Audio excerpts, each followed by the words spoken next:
കഥ തുടരുന്നു. പ്രതാപിൻ്റെ രണ്ടാമത്തെ ചേച്ചിയുടെ വിവാഹവും തീരുമാനിക്കപ്പെട്ടു. സുമയുടെ പയ്യൻ ഒരു പ്രൈവറ്റ് ബസ്സിലെ കണ്ടക്ടറാണ്. കാണാൻ സുമുഖൻ. വിവാഹ നിശ്ചയം കഴിഞ്ഞ ഉടനെ വിവരം പഞ്ചു ഫോണിലൂടെയും അച്ഛൻ കത്തിലൂടെയും അവനെ അറിയിച്ചു. അവൻ വിവരം അരിമാവോ ബ്രദേഴ്സിൻ്റെ ടീം മാനേജറെ ധരിപ്പിച്ചു. അതിനെന്താ, വിവാഹം കളിയൊന്നും ഇല്ലാത്ത സമയത്താണല്ലോ. പ്രതാപിന് ഒരാഴ്ചത്തെ ലീവ് എടുത്ത് പോകാം. അവന് സന്തോഷമായി. Thank you sir. പണം ആവശ്യമായിരിക്കുമല്ലോ. അവൻ തലകുലുക്കി. 1,00,000 രൂപ കൂടി അവന് നൽകാമെന്ന് മാനേജർ ഏറ്റു. അതിനിടെ മറ്റൊരു കാര്യം അദ്ദേഹം അവനെ ഓർമ്മിപ്പിച്ചു. അവിടുത്തെ ഭരണാധികാരികൾ മുതൽ തൻ്റെ ശത്രുക്കളാണ്. സൂക്ഷിച്ചില്ലെങ്കിൽ തനിക്ക് ഏറെ ദുഃഖിക്കേണ്ടി വരും. എനിക്കും അതറിയാം സാർ. തൻ്റെ സുരക്ഷിതത്വത്തിന് വേണ്ടി ഞാൻ മറ്റു ചില പദ്ധതികൾ ആസൂത്രണം ചെയ്യുന്നുണ്ട്. പിന്നെ തനിക്കുള്ള പ്ലെയിൻ ടിക്കറ്റൊക്കെ സമയത്ത് തന്നെ എത്തിക്കുന്നതാണ്. Thank you sir. Pope Alemao പോയി. തൻ്റെ സുരക്ഷിതത്വത്തിന് വേണ്ടി എന്ത് നടപടിയാണ് കൈക്കൊള്ളുന്നതെന്ന് അവൻ തിരക്കിയില്ല. അത് തിരക്കേണ്ട കാര്യമില്ലെന്നും അവനറിയാം. എന്തും മുൻകൂട്ടി കണ്ട് കരുക്കൾ നീക്കുന്നവരാണ് അലിമാവോ ബ്രദേഴ്സ്. അവരുടെ കാര്യത്തിൽ ഉത്കണ്ഠയുടെ ആവശ്യമില്ല. അവൻ സഹോദരിയുടെ വിവാഹത്തിൻ്റെ ദിവസങ്ങൾ എണ്ണി കഴിഞ്ഞു. ഈ ഒരു അവസരത്തിന് വേണ്ടി തന്നെയാണ് ശങ്കറും സാം ലൂയിസും മറ്റും കാത്തിരിക്കുന്നത്. ഇത്തവണ കേരളത്തിൽ നിന്നും അവൻ തിരികെ പോവില്ല, ശങ്കർ തീർത്തു പറഞ്ഞു. പെങ്ങളുടെ വിവാഹം കഴിയുമ്പോൾ അവൻ്റെ ശവശരീരവും എടുക്കേണ്ടി വരും. അതിനുവേണ്ടി പല പദ്ധതികളും അവർ ആസൂത്രണം ചെയ്തു. വിവാഹം ബുധനാഴ്ചയാണ്. ഞായറാഴ്ച രാവിലെ പ്രതാപ് കൽക്കത്തയിൽ നിന്നെത്തി. പഞ്ചു അപ്പോൾ പ്രതാപിൻ്റെ വീട്ടിലുണ്ടായിരുന്നു. വിവാഹം സംബന്ധിച്ച് അവനും 1 മാസത്തെ ലീവിലാണ്. പ്രതാപ് അവിടെ ഇല്ലാത്തതിനാൽ അവൻ്റെ സുഹൃത്തുക്കളാണ് എല്ലാ കാര്യങ്ങളും നോക്കി നടത്തിക്കൊണ്ടിരിക്കുന്നത്, ക്ഷണിക്കുന്നതിന് പോലും. പിന്നെ അകലെയെങ്ങും ആരെയും ക്ഷണിക്കാനില്ലാത്തതുകൊണ്ട് ഏറെ ആശ്വാസം. വന്ന അന്ന് തന്നെ പ്രതാപ് പഞ്ചുവിനെയും കൂട്ടി പോലീസ് ടീമിൻ്റെ ക്യാമ്പിലെത്തി. അവിടുത്തെ സുഹൃത്തുക്കൾ ഹൃദയപൂർവ്വം അവനെ സ്വീകരിച്ചു. അളിയൻ രക്ഷപ്പെട്ടു. കഴിഞ്ഞ കളിയെക്കുറിച്ച് പത്രക്കാർ എഴുതിയിരിക്കുന്നത് ഞങ്ങൾ കോരിത്തരിച്ചു പോയി. വിനോദ് ഉള്ള സത്യം തുറന്നു പറഞ്ഞു. പ്രതാപ് ചിരിച്ചു. എങ്ങനെ ജീവിതം? ഒന്നും പറയാതിരിക്കുന്നതാണ് ഭേദം. നരകമെന്ന് പറഞ്ഞാൽ മറ്റെങ്ങും പോകണ്ട. ശങ്കറും ലൂയിസും ചേർന്ന് ഞങ്ങളെ നശിപ്പിച്ചേ അടങ്ങും എന്നാണ് തോന്നുന്നത്. ശരിക്കും പറഞ്ഞാൽ ലൂസാണെന്നാണ് എനിക്ക് തോന്നുന്നത്. പ്രതാപ് അവിടെയുള്ള തൻ്റെ സുഹൃത്തുക്കളെയൊക്കെ വിവാഹത്തിന് ക്ഷണിച്ചു. അവർ തീർച്ചയായും എത്തിച്ചേരുമെന്ന് അറിയിച്ചു. അവനും പഞ്ചുവും തിരികെ പോരുമ്പോൾ സ്റ്റെയർ കേസിന് താഴെ ശങ്കർ. ഇരുവരും മുഖാമുഖം നോക്കി. അപ്പോൾ പുറത്തുനിന്ന് കയറി വന്ന കോച്ച് സാം ലൂയിസും പ്രതാപിനെ കണ്ടു നിന്നു. അവൻ ഇരുവരെയും നോക്കി ചിരിച്ചു. ശങ്കറുടെ മുഖം കടന്നൽ കുത്തിയതുപോലെയായി. എന്നാൽ സാം ലൂയിസ് മന്ദഹസിച്ചു. എങ്ങനെയുണ്ട് പ്രതാപേ, പുതിയ താവളം? തെറ്റില്ല. പിന്നെ ഞാൻ അൺഫിറ്റ് ആയതിനാൽ ഇപ്പോഴും സബ്സ്റ്റിറ്റ്യൂട്ട് ആയിട്ട് പോലും ഗ്രൗണ്ടിൽ ഇറങ്ങാൻ പറ്റുന്നില്ല. തന്നെ കളിയാക്കുന്നതാണെന്ന് മനസ്സിലായെങ്കിലും ലൂയിസ് മറുപടിയൊന്നും പറഞ്ഞില്ല. ഗേറ്റ് കടക്കുമ്പോൾ പഞ്ചു തിരക്കി. അവനാണോ അളിയ ലൂസ് പാർട്ടി? ആ. സുമയുടെ വിവാഹം കഴിഞ്ഞു. വരനും വധുവും വരൻ്റെ വീട്ടിലേക്ക് പോയി. രേണുവയുടെ വിവാഹത്തെക്കാൾ ആർഭാടപൂർവ്വമായിരുന്നു സുമയുടെ വിവാഹം. എന്നാൽ പ്രതാപിനെ അത്ഭുതപ്പെടുത്തിയ മറ്റൊരു സംഗതി, മുഹൂർത്തത്തിന് കൃത്യം 10 മിനിറ്റ് മുമ്പ് 2 അതിഥികൾ അപ്രതീക്ഷിതമായി വന്നെത്തിയതാണ്. കൽക്കത്ത അലിമാവോ ബ്രദേഴ്സിൻ്റെ മാനേജർ പോപ്സൺ അലിമാവോയും അദ്ദേഹത്തിൻ്റെ അനുജൻ വിക്ടർ അലിമാവോയും. ഹൃദ്യമായി ചിരിച്ചുകൊണ്ട് അവർ പ്രതാപിൻ്റെ മുന്നിൽ വന്നു നിന്നു. ഒട്ടും പ്രതീക്ഷിച്ചില്ല അല്ലേ? പ്രതാപ് തലകുലുക്കി. അവന് ആ യാഥാർത്ഥ്യം ഉൾക്കൊള്ളാൻ കഴിയാത്തതുപോലെ. ഈ ചെറിയ വിവാഹത്തിൽ പങ്കെടുക്കാൻ ഇവർ കൽക്കത്തയിൽ നിന്നും എത്തുക. വിവാഹം കഴിഞ്ഞ് സദ്യയുമുണ്ടതിന് ശേഷമാണ് അവർ യാത്ര പറഞ്ഞു പോയത്. അലിമാവോ ബ്രദേഴ്സിൻ്റെ ആത്മാർത്ഥത ഒന്നുകൂടി തെളിയിക്കുന്ന സംഭവമായിരുന്നു അത്. ആളൊഴിഞ്ഞ വിവാഹ പന്തലിൽ ഇരുന്ന് ചിന്തിക്കുകയായിരുന്നു പ്രതാപ്. അവൻ്റെ അരികിൽ 4 കൂട്ടി മുറുക്കി ചുവപ്പിച്ചങ്ങനെ ഇരിക്കുകയായിരുന്നു പഞ്ചു. അളിയോ, പഞ്ചു വിളിച്ചു. എന്നെ കൂടി നിനക്ക് കൽക്കത്തയ്ക്ക് കൊണ്ടുപോയാലും എന്താ? അവിടെ വന്ന് നീ എന്ത് ചെയ്യാനാ? ഏതെങ്കിലും ബസ്സിൽ കിളിയായിട്ട് പോയിക്കൊള്ളാം. ഇതിന് നിൻ്റെ ആരെങ്കിലും അവിടെ ബസ് വാങ്ങിച്ചിട്ടുണ്ടോ? ദൈവം വായി തന്നു, അദ്ദേഹം തന്നെ ഇരയും തന്നുകൊള്ളും. ഉറപ്പാണോ? ഉറപ്പ്. എങ്കിൽ നീ ഇവിടെ നിന്നാലും ഇര കിട്ടും. ഞാൻ കാര്യമായിട്ട് പറഞ്ഞതാ. കൊണ്ടുപോകാവിടാ, കുറേ നാൾ കൂടി കഴിയട്ടെ. പഞ്ചുവിന് സന്തോഷമായി. രാത്രി മുനിഞ്ഞു കത്തുന്ന വിളക്കിന് മുന്നിൽ ഇരിക്കുകയായിരുന്നു പ്രതാപ്. വീട്ടിലിപ്പോഴും അച്ഛനും പ്രഭയും സാവിത്രിയും ബാക്കിയായി. ഇവരെ കൂടി കൽക്കത്തയ്ക്ക് കൊണ്ടുപോയിരുന്നെങ്കിൽ എന്ന് പോലും ചിന്തിക്കാതിരുന്നില്ല. ഈ റെയിൽവേ പുറമ്പോക്കിൽ നിന്നും എന്നാണ് ഇറക്കി വിടുന്നതെന്ന് എങ്ങനെ അറിയാം? പ്രതാപ് 10ാം സ്റ്റാൻഡേർഡിൽ പഠിക്കുന്ന അവസരത്തിൽ ഒരു കുടിയൊഴിക്കൽ ഉണ്ടായതാണ്. കുറേ നാൾ കഴിഞ്ഞപ്പോൾ വീണ്ടും അവിടെ തന്നെ കുടിൽ കെട്ടി. ഇനി ഇറക്കി വിടുകയാണെങ്കിൽ സർക്കാർ മറ്റെവിടെയെങ്കിലും വീട് വയ്ക്കാൻ സ്ഥലം തരും. സർക്കാർ ഭൂമിയിൽ അനധികൃതമായി പാർക്കുന്നതിനാൽ ഇവിടെ വൈദ്യുതി ലഭിക്കുകയുമില്ല. സന്ധ്യ കഴിഞ്ഞപ്പോൾ ഒരു മഴ പെയ്തിരുന്നു. വടക്കോട്ട് ഒരു ഗുഡ്സ് ട്രെയിൻ പാഞ്ഞുപോയി. നല്ല തണുപ്പ്. അച്ഛനും സഹോദരിമാരും ഒന്നിച്ചിരുന്ന് ഭക്ഷണം കഴിച്ചു. കുടിലിലെ വിളക്കണഞ്ഞു. തലേന്ന് രാത്രിയിൽ ഉറങ്ങാതിരുന്ന കാരണം എല്ലാവരും പെട്ടെന്ന് തന്നെ ഉറക്കത്തിലേക്ക് വഴുതി വീണു. അർദ്ധരാത്രിയായി കാണും. ആരോ വാതിലിൽ മുട്ടി. പ്രതാപ്, പ്രതാപ്, പേര് ചൊല്ലി വിളിക്കുന്നു. അവൻ ഉണർന്നു. ആരാ? ഞങ്ങളാ, ഒരു അത്യാവശ്യക്കാരി പറയാനുണ്ട്. അവൻ തീപ്പെട്ടി തപ്പിയെടുത്ത് വിളക്ക് കത്തിച്ചു. ഞങ്ങളെന്ന് പറഞ്ഞാൽ ആരാ? പേര് പറ. അതെന്താ അളിയാ, ഞങ്ങളെ പേടിയാണോ? അവൻ വാതിൽ തുറക്കാൻ മുന്നോട്ട് നീങ്ങുകയായിരുന്നു. പെട്ടെന്നാണ് പുറത്ത് ചിലർ ചാടി വീഴുന്ന ശബ്ദങ്ങൾ കേട്ടത്. പന്തലിനുള്ളിൽ പൊരിഞ്ഞ അടി നടക്കുകയാണെന്ന് അവൻ അറിഞ്ഞു. പ്രതാപ്, വാതിൽ തുറക്കരുത്, ആരോ വിളിച്ചു പറയുന്നു. ഇവന്മാരെ ഞങ്ങൾ കൈകാര്യം ചെയ്തോളാം. ഹിന്ദിയിലുള്ള സംസാരം അവൻ ശ്രദ്ധിച്ചു. അവൻ്റെ മുഖത്ത് ജിജ്ഞാസ പടർന്നു. വീട്ടിൽ എല്ലാവരും ഉണർന്നു കഴിഞ്ഞു. പുറത്ത് നടക്കുന്നത് എന്താണെന്ന് ആർക്കും ഒരു രൂപവുമില്ല. അടിയുടെ ശബ്ദങ്ങളും നിലവിളിയും നീണ്ടു. ഏതാണ്ട് 15 മിനിറ്റോളം. പ്രതാപ് ഭയ്യ, ഹിന്ദിക്കാരുടെ ശബ്ദം. ഇനി വാതിൽ തുറന്നോളൂ, നിങ്ങൾ സുരക്ഷിതനാണ്. അവൻ മുന്നോട്ട് നീങ്ങിയപ്പോൾ അച്ഛൻ തടഞ്ഞു. വേണ്ട മോനെ, ഇനി കുഴപ്പമില്ല അച്ഛാ. അവൻ വാതിൽ തുറന്നു. വിളക്കുമായി പുറത്തെത്തി. ഇരുട്ടിൻ്റെ നിറമുള്ള വസ്ത്രങ്ങൾ ധരിച്ച് 4 തൂക്കുധാരികൾ. അവനൊന്ന് ഞെട്ടി. പക്ഷേ അവനെ കണ്ടപ്പോൾ അവർ വണങ്ങി. പിന്നെ തറയിലേക്ക് കൈ ചൂണ്ടി. അപ്പോഴാണ് അവിടെ കിടക്കുന്നവരെ അവൻ കണ്ടത്. 5 പേർ. പ്രതാപിനൊന്നും പിടികിട്ടിയില്ല. നിങ്ങൾ തന്നെ അവരോട് ചോദിച്ചോളൂ, ഹിന്ദിക്കാർ അറിയിച്ചു. തറയിൽ കിടന്ന് ഞരങ്ങേറുന്ന ഒരാളെ അവൻ പിടിച്ചുയർത്തി. ആ മുഖം താൻ എവിടെയോ കണ്ടിട്ടുള്ളതാണെന്ന് അവൻ ഓർത്തു. പെട്ടെന്ന് അവൻ്റെ കണ്ണുകൾ തിളങ്ങി. അന്ന് റെയിൽവേ ഗേറ്റിനടുത്ത് വെച്ച് എന്നെ തല്ലിയ കൂട്ടത്തിൽ നീയും ഉണ്ടായിരുന്നില്ലേ? ഞാൻ അയാൾ ഭയപ്പാടോടെ തോക്കുധാരികളെ നോക്കി. സത്യം പറഞ്ഞാൽ ഉപദ്രവിക്കില്ല, പ്രതാപ് ഉറപ്പ് കൊടുത്തു. അയാളുടെ ശിരസിലൂടെ അപ്പോഴും ചോര ഒലിച്ചിറങ്ങുന്നുണ്ടായിരുന്നു. തോക്കിൻ്റെ പാത്തി കൊണ്ട് അവർ ഇടിച്ചതാണ്. പറയടാ. ഞാനും ഉണ്ടായിരുന്നു, അയാൾ സമ്മതിച്ചു. പ്രതാപ് ഞെട്ടി. വീണ്ടും നിങ്ങൾ വന്നു. അവൻ പല്ല് കടിച്ചു. ഇനി എനിക്കറിയേണ്ടത് നിങ്ങൾ ആർക്കു വേണ്ടിയാണ് എന്നെ ദ്രോഹിക്കുന്നതെന്നാണ്. ഞങ്ങളോട് ക്ഷമിക്കണം സാർ. എൻ്റെ ചോദ്യത്തിനുള്ള ഉത്തരമായില്ല. ശങ്കർ സാർ പറഞ്ഞിട്ടാണ്. ബാസ്റ്റാർഡ്. പ്രതാപിൻ്റെ ചുരുട്ടിയ കൈ അവൻ്റെ മുഖത്ത് ഊക്കോടെ പതിച്ചു. മൂക്കിൽ നിന്നും രക്തത്തുള്ളികൾ ഇറ്റുവീണു. അപ്പോഴേക്കും അടുത്ത കുടിലുകളിൽ ഉണ്ടായിരുന്നവരൊക്കെ ബഹളം കേട്ട് വിളക്കുകളും കുറുവടികളുമായി എത്തിയിരുന്നു. ഓടിവന്ന പഞ്ചു കണ്ടത് പ്രതാപ് കൈ ചുരുട്ടിയിടിക്കുന്നതാണ്. കാര്യം എന്താണെന്നൊന്നും അവൻ ചോദിച്ചില്ല. വന്നപ്പാടെ തറയിൽ കിടന്നിരുന്ന ഒരുവനെ വലിച്ചുയർത്തി 2 എണ്ണം അങ്ങ് പൂശി. എന്നിട്ടാണ് തിരക്കിയത്. ഇവന്മാരെ ആരാളിയാ? പ്രതാപ് സംഭവം ചുരുക്കി പറഞ്ഞു. അപ്പോഴാണ് അവർ തോക്കുധാരികളെ കണ്ടത്. പഞ്ചു 2 അടി പിന്നിലേക്ക് മാറി. അവർ നമ്മളെ സഹായിക്കാൻ വന്നതാ. പഞ്ചുവിന് ആശ്വാസമായി. ഇവന്മാരെ പോലീസിൽ ഏൽപ്പിച്ചുകൊണ്ട് പ്രയോജനമില്ല. ഞങ്ങൾക്ക് വിട്ടു തന്നേക്ക്. തല്ലി കൊന്നുകളയല്ലേടാ. ഇല്ലെന്നേ. പഞ്ചുവും മറ്റു ആൾക്കാരും ചേർന്ന് അവർ 5 പേരെയും വലിച്ചഴിച്ചു കൊണ്ടുപോയി. നിമിഷങ്ങൾ കഴിഞ്ഞപ്പോൾ അവരുടെ നിലവിളികൾ കേട്ടു. പ്രതാപ് കൃതജ്ഞതയോടെ തോക്കുധാരികളെ നോക്കി. അവർ ഭവ്യതയോടെ അറിയിച്ചു. ഞങ്ങളെ കൽക്കത്തയിൽ നിന്നും നിയോഗിച്ചിരിക്കുകയാണ്. താങ്കളുടെ സംരക്ഷണത്തിനായി. ഒന്നുകൊണ്ടും ഭയപ്പെടേണ്ട, ഞങ്ങൾ ഇവിടേക്ക് ഉണ്ടാവും. അവർ ഇരുളിൽ മറഞ്ഞു. ഛേ, മരങ്ങോടന്മാർ. തൻ്റെ മുന്നിൽ വന്നു നിന്ന ഗുണ്ടകളെ നോക്കി ശങ്കർ പല്ലു കടിച്ചു. തല്ലുകൊള്ളാനല്ലാതെ നിന്നെയൊക്കെ കൊണ്ട് എന്തിനു കൊള്ളാവിടാ. അവർ മിണ്ടിയില്ല. തല കുനിച്ചു നിന്നു. വളരെ ദയനീയമായ അവസ്ഥയിലായിരുന്നു അവർ. ഒരു വശത്തെ തലമുടിയും മറുവശത്തെ മീശയും പാടെ വടിച്ചു കളഞ്ഞിട്ടാണ് പഞ്ചുവും കൂട്ടരും അവരെ യാത്രയാക്കിയത്. കഴിഞ്ഞ തവണയും ഞാൻ തന്നെയാണ് നിങ്ങളെ വിട്ട് അവനെ തല്ലിപ്പിച്ചതെന്ന് തുറന്നു പറഞ്ഞു അല്ലേ? അല്ലാതെ നിവൃത്തിയിലായിരുന്നു ശങ്കർ സാർ. 4 ഹിന്ദിക്കാരായിരുന്നു യന്ത്രത്തോക്കുകളുമായി ഞങ്ങളുടെ മുന്നിൽ. തോക്കിൻ്റെ മുന്നിൽ ഞങ്ങളുടെ കടാരകൾ കൊണ്ട് എന്ത് പ്രയോജനം? അത് ശരിയാണെന്ന് ശങ്കറിനും അറിയാം. എന്നാൽ ആ ഹിന്ദിക്കാർ ആരാണെന്ന് മാത്രം അവന് പിടികിട്ടിയില്ല. കൽക്കത്ത അധോലോകത്തിൽ തന്നെ ഉള്ളവരായിരിക്കണം അവർ. സാം ലൂയിസ് പറഞ്ഞു. അങ്ങനെയെങ്കിൽ സൂക്ഷിക്കണം. കൽക്കത്ത അധോലോകം പ്രതാപിൻ്റെ സംരക്ഷണ ചുമതല ഏറ്റെടുത്തിരിക്കുകയാണെങ്കിൽ സംഗതി വളരെ ഗുരുതരമാണ്. ബോംബെയിലെയും ഡൽഹിയിലെയും അധോലോകങ്ങളോട് കിടപിടിക്കുന്നവരാണ് കൽക്കത്തക്കാർ. ശങ്കർ ശരിക്കും ഭയന്നു പോയി. കളിച്ചത് തീക്കളിയാണോ? സാം ലൂയിസും ചിന്തിക്കുകയായിരുന്നു. പെട്ടെന്ന് ഫോൺ ശബ്ദിച്ചു. ശങ്കർ അറ്റൻഡ് ചെയ്തു. ഹിന്ദിയിലുള്ള തെറികളാണ് ആദ്യം കേട്ടത്. ശങ്കറുടെ നട്ടലിൽ ഒരു പഴുത്ത ലോഹം കുത്തിയിറക്കിയ പ്രതീതി. ശങ്കർ, എടാ പന്നിയുടെ മോനെ. ഹിന്ദിയിൽ തന്നെ ചീത്തവിളി തുടരുകയാണ്. നീ ആരോടാണ് കളിക്കുന്നതെന്ന് അറിയാമോ?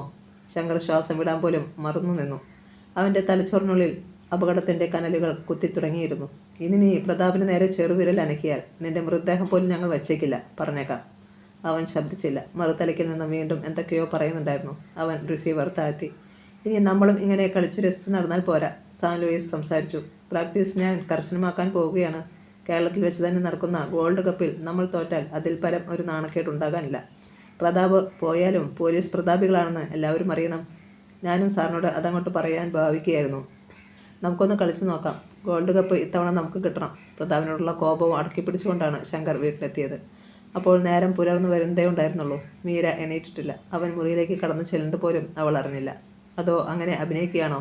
പലപ്പോഴും ഭർത്താവിനെ കണ്ടാലും അവൾ അനങ്ങാറില്ല. ഇപ്പോഴും 2 ധ്രുവങ്ങളിലാണ് അവർ. തനിക്ക് ഒരിക്കലും ശങ്കറിനോട് സഹകരിച്ചു പോകാൻ കഴിയില്ലെന്ന കാര്യത്തിൽ ഇപ്പോഴും അവൾക്ക് വിശ്വാസമുണ്ടായിരുന്നു.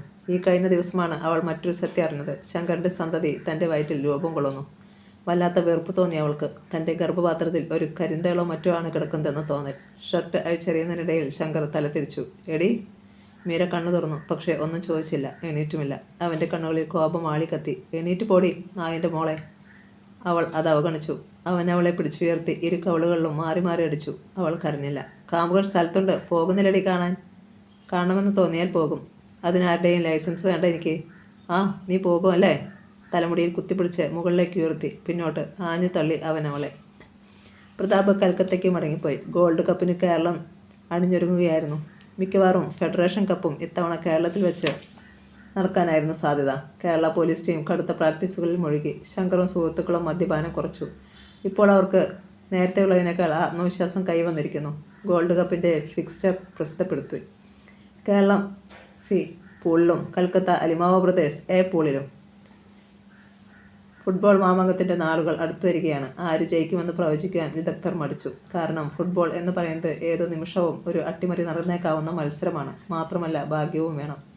എന്നിരുന്നാലും അലിമാവ ബ്രദേഴ്സിനാണ് ഏറെ സാധ്യത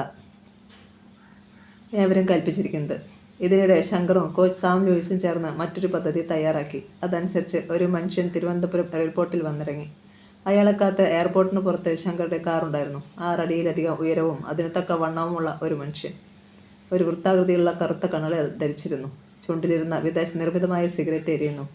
പറ്റേ വെട്ടിയ തലമുടിയും ക്ലീൻ ഷേവ് ചെയ്ത മുഖവും ബലിഷ്ഠമായ ശരീരവും. അയാൾ അടുത്തേക്ക് വന്നയുടനെ ഒരാൾ കാറിൻ്റെ പിന്നിലെ ഡോർ തുറന്നു കൊടുത്തു. ചുണ്ടിലിരുന്ന സിഗരറ്റ് തലയിലിട്ട് ചവിട്ടി അരച്ചിട്ട് അയാൾ കാറിൽ കയറി. ഉടനെ മറ്റൊരു സിഗരറ്റിനെ തീ പിടിപ്പിക്കുകയും ചെയ്തു. ഡോറുകൾ അടഞ്ഞു. കാർ നീങ്ങി. അയാൾ പുറത്തേക്ക് നോക്കിയിരുന്നു. തിമ്മരാജ ഗൗഡ, അതായിരുന്നു അയാളുടെ പേര്. ബാംഗ്ലൂർ സ്വദേശിയായ പ്രൊഫഷണൽ കില്ലർ. 1 മണിക്കൂറിനുള്ളിൽ 3 നഗരങ്ങളിൽ 18 പേരെ ആസൂത്രിതമായി കൊലപ്പെടുത്തിയതാണ് പോലീസ് ഫയലുകളിൽ ഏറ്റവും അവസാനമായുള്ളത്. എത്ര പേരെ താൻ കൊലപ്പെടുത്തിയിട്ടുണ്ടെന്ന് ഗൗഡയ്ക്ക് പോലും നിശ്ചയമില്ല. ഒന്ന് മാത്രം അറിയാം. ഒരിക്കൽ ബാംഗ്ലൂർ അധോലോക ചക്രവർത്തിയായിരുന്ന ഉസ്താദിനെ കൊലപ്പെടുത്തിക്കൊണ്ടായിരുന്നു അരങ്ങേറ്റം. അന്ന് തൊട്ട് ഇന്നുവരെ അയാൾ പിന്നോട്ട് തിരിഞ്ഞു നോക്കേണ്ടി വന്നിട്ടില്ല. അന്ന് വയസ്സ് 17, ഇന്ന് 34. കൊലപാതകങ്ങളുടെ ഒരു പരമ്പര തന്നെ.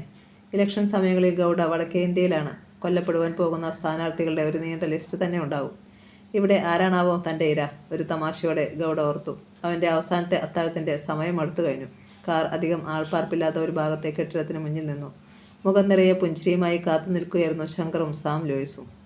ഗോൾഡ് കപ്പിന് കിക്ക് ഓഫ് വിസിൽ മുഴങ്ങുവാൻ ഇനി 2 ദിവസങ്ങൾ മാത്രം. പ്രതാപിൻ്റെ കളി നേരിൽ കാണുവാൻ അവസരം കിട്ടിയ കേരളത്തിലെ ഫുട്ബോൾ പ്രേമികൾ നേരത്തെ തന്നെ തങ്ങളുടെ സീറ്റുകൾ ഉറപ്പാക്കിയിരുന്നു. ആദ്യ മത്സരം അലിമാവോ ബ്രദേഴ്സും KSEBയും തമ്മിലാണ്. അലിമാവോ ബ്രദേഴ്സ് കേരളത്തിൽ എത്തിക്കഴിഞ്ഞു. പ്രതാപ് ഇടയ്ക്ക് ഒരു തവണ വീട്ടിൽ ഒന്ന് വന്നു. അച്ഛൻ പോരുന്നെങ്കിൽ നേരിട്ട് മത്സരം കാണാം. വേണ്ടടാ, ഞാൻ TV-യിൽ കണ്ടോളാം. എല്ലാവിധ മുൻകരുതലുകളും എടുത്തുകൊണ്ടാണ് അലിമാവോ ബ്രദേഴ്സ് കേരളത്തിലെത്തിയിരിക്കുന്നത്. Police team camp. തൻ്റെ അവനാഴിയിലെ അവസാനത്തെ ആയുധവും പുറത്തെടുക്കുകയാണ് സാം ലൂയിസ്. എന്തു വന്നാലും ഇത്തവണ ഗോൾഡ് കപ്പ് നേടിയിട്ടേയുള്ളൂ. കോച്ചിൻ്റെ ഉത്സാഹം കണ്ടപ്പോൾ കളിക്കാരും ആത്മാർത്ഥമായി സഹകരിക്കാൻ തുടങ്ങി. വിനോദും അലക്സും ജോസുമൊക്കെ കോച്ചിൻ്റെ ഈ മനമാറ്റത്തിൽ അത്യധികം ആഹ്ലാദിച്ചു. പ്രതാപിനോട് അവർക്കൊക്കെ സ്നേഹമുണ്ടെങ്കിലും തങ്ങൾ മത്സരിക്കുന്ന ടീമുകൾ വിജയിക്കണമെന്ന് തന്നെയായിരുന്നു അവരുടെ ആഗ്രഹവും. മത്സരം നടക്കുന്ന ഗ്രൗണ്ടിന് പുറത്തുകൂടി തിമ്മരാജ ഗൗഡ എന്ന പ്രൊഫഷണൽ കില്ലർ പലതവണ ചുറ്റിക്കറങ്ങി. താൻ ഏറ്റെടുത്തിരിക്കുന്ന ജോലി പൂർത്തിയാക്കുവാൻ പറ്റിയ ഒരു സ്ഥലം തേടി. മൈതാനത്തിന് ചുറ്റും ഉയരമുള്ള കെട്ടിടങ്ങളും വാട്ടർ ടാങ്കും മറ്റുമുണ്ട്. എവിടെ നിന്നാലും തനിക്ക് ലക്ഷ്യം നേടാം. എന്നാൽ കുറെ കൂടി സുരക്ഷിതത്വം 7 നിലകളുള്ള 5 ഹോട്ടൽ തന്നെയാണെന്ന് തോന്നി. അയാളുടെ കാർ ഹോട്ടലിൻ്റെ പോർച്ചിൽ ചെന്ന് നിന്നു. മത്സരത്തിൻ്റെ അന്ന് രാവിലെ പ്രതാപ് ശ്രീ പത്മനാഭസ്വാമി ക്ഷേത്രത്തിൽ പോയി. സുനിൽ ദത്തും ഉണ്ടായിരുന്നു കൂടെ. വളരെ കാലമായി സുനിലിൻ്റെ ഒരാഗ്രഹമായിരുന്നു പത്മനാഭസ്വാമി ക്ഷേത്രത്തിൽ പോകണം എന്നുള്ളത്. അവർ പടിക്കെട്ടുകൾ കയറുമ്പോൾ എതിരെ ഒരാൾ ഇറങ്ങി വന്നു. പ്രതാപ് വിസ്മയം മൂണ്ടു. മീര. അവളും അവനെ കണ്ടു കഴിഞ്ഞു. ഇരുവരുടെയും കാലുകൾ നിശ്ചലമായി. സുനിൽ ദത്ത് ഇരുവരെയും മാറി മാറി നോക്കി. അവളുടെ കണ്ണുകൾ പെട്ടെന്ന് നിറഞ്ഞു. എങ്കിലും ഇരുവരും മന്ദഹസിക്കാൻ ശ്രമിച്ചു. മീര. ആരും തുണയില്ലാത്തവർക്ക് ഭഗവാനിലേയുള്ളൂ ശരണം, അവൾ പറഞ്ഞു. പ്രതാപിൻ്റെ ഹൃദയം വിങ്ങി. എങ്കിലും ചോദിക്കാതിരിക്കാൻ കഴിഞ്ഞില്ല. മീരയ്ക്ക് സുഖമാണോ? ഇതെന്തൊരു ചോദ്യം? കേരളത്തിലെ മുഖ്യമന്ത്രിയുടെ മകൾക്ക് മറ്റൊരു മന്ത്രിയുടെ അനന്തരവൻ്റെ ഭാര്യയ്ക്ക് സുഖമാണോ എന്ന് ചോദിക്കേണ്ട ആവശ്യം ഉണ്ടോ പ്രതാപ്? പരമസുഖം. ആ വാക്ക് അവൾ കടുപ്പിച്ചാണ് പറഞ്ഞത്. പിന്നെ അവൾ നിന്നില്ല. ധൃതിയിൽ പടിയിറങ്ങിപ്പോയി. ഏതാനും സെക്കൻഡുകളോളം പ്രതാപ് അത് നോക്കി നിന്നു. പിന്നെ ഒരു ദീർഘനിശ്വാസത്തോടെ സാവധാനം പടി കയറുവാൻ തുടങ്ങി. ആരാണത്? സുനിൽ ദത്ത് ചോദിച്ചു. പറയാം. പടിക്കെട്ടുകൾക്ക് മുകളിൽ നിന്ന് ഒന്നുകൂടി തിരിഞ്ഞു നോക്കുമ്പോൾ അകന്നു പോകുന്ന മാരുതി കാറാണ് അവന് കാണാൻ കഴിഞ്ഞത്. തിരികെ ഹോട്ടലിൽ എത്തുമ്പോഴും പ്രതാപിൻ്റെ മുഖത്ത് മ്ലാനത പടർന്നിരുന്നു. യാത്രക്കിടയിൽ അവൻ സുനിൽ ദത്തിനോട് തൻ്റെ പഴയ പ്രേമകഥയെക്കുറിച്ചെല്ലാം തുറന്നു പറഞ്ഞിരുന്നു. കഴിഞ്ഞുപോയ കാര്യങ്ങളെക്കുറിച്ച് ഇനി ചിന്തിച്ച് മനസ്സുവേദനിപ്പിക്കുന്നതിൽ യാതൊരു പ്രയോജനവുമില്ല പ്രതാപേ, സുനിൽ ദത്ത് പറഞ്ഞു. നിനക്ക് ഇനിയും ഒരുപാട് നേടാനുണ്ട്. നിന്റെ ലക്ഷ്യങ്ങൾ മാത്രമായിരിക്കണം നിന്റെ മനസ്സിൽ, അതും ഈ അവസരത്തിൽ പ്രത്യേകിച്ചും. അവളിപ്പോൾ നിന്റെ ശത്രുവിൻ്റെ ഭാര്യ കൂടിയാണ്. അവനെല്ലാം മൂളിക്കേട്ടു. എന്നിട്ടും എന്തോ അവന് വല്ലാത്ത പ്രയാസം തോന്നിക്കൊണ്ടിരുന്നു. കൽക്കത്തയിൽ നിന്ന് കിട്ടിയ മെസ്സേജ് പോപ്സൺ അലിമാവോയിൽ വലിയ ഞെട്ടലുണ്ടാക്കി. ബാംഗ്ലൂർ പ്രൊഫഷണൽ കില്ലർ തിമ്മരാജ ഗൗഡ കേരളത്തിലേക്ക് പോന്നിട്ടുണ്ട്. ഫുട്ബോൾ മാമാങ്കത്തിനിടയിൽ ഏതോ അട്ടിമറിക്കാണ് നീക്കം. പോപ്സൺ അലിമാവോയുടെ മനസ്സിൽ ആദ്യം തെളിഞ്ഞത് പ്രതാപിൻ്റെ മുഖമാണ്. അവനെ തകർക്കുവാൻ പുതിയ നീക്കങ്ങൾ വല്ലതും. ഏതായാലും കൽക്കത്തയിൽ നിന്ന് എത്തിയിട്ടുള്ള തൻ്റെ ആൾക്കാർക്ക് അദ്ദേഹം അതിപ്രധാനമായ ചില നിർദ്ദേശങ്ങൾ നൽകി. എത്രയും വേഗം തിമ്മരാജ ഗൗഡയെ കണ്ടെത്തണം. അയാൾ ഈ പരിസരത്തൊക്കെ കാണുവാനാണ് സാധ്യത. ഏത് വേഷത്തിലും പ്രതീക്ഷിക്കാം. അയാൾ ആരൊക്കെയുമായി ബന്ധപ്പെടുന്നു എന്നുള്ളതിൻ്റെ ഫുൾ ഡീറ്റെയിൽസ് എനിക്ക് കിട്ടണം.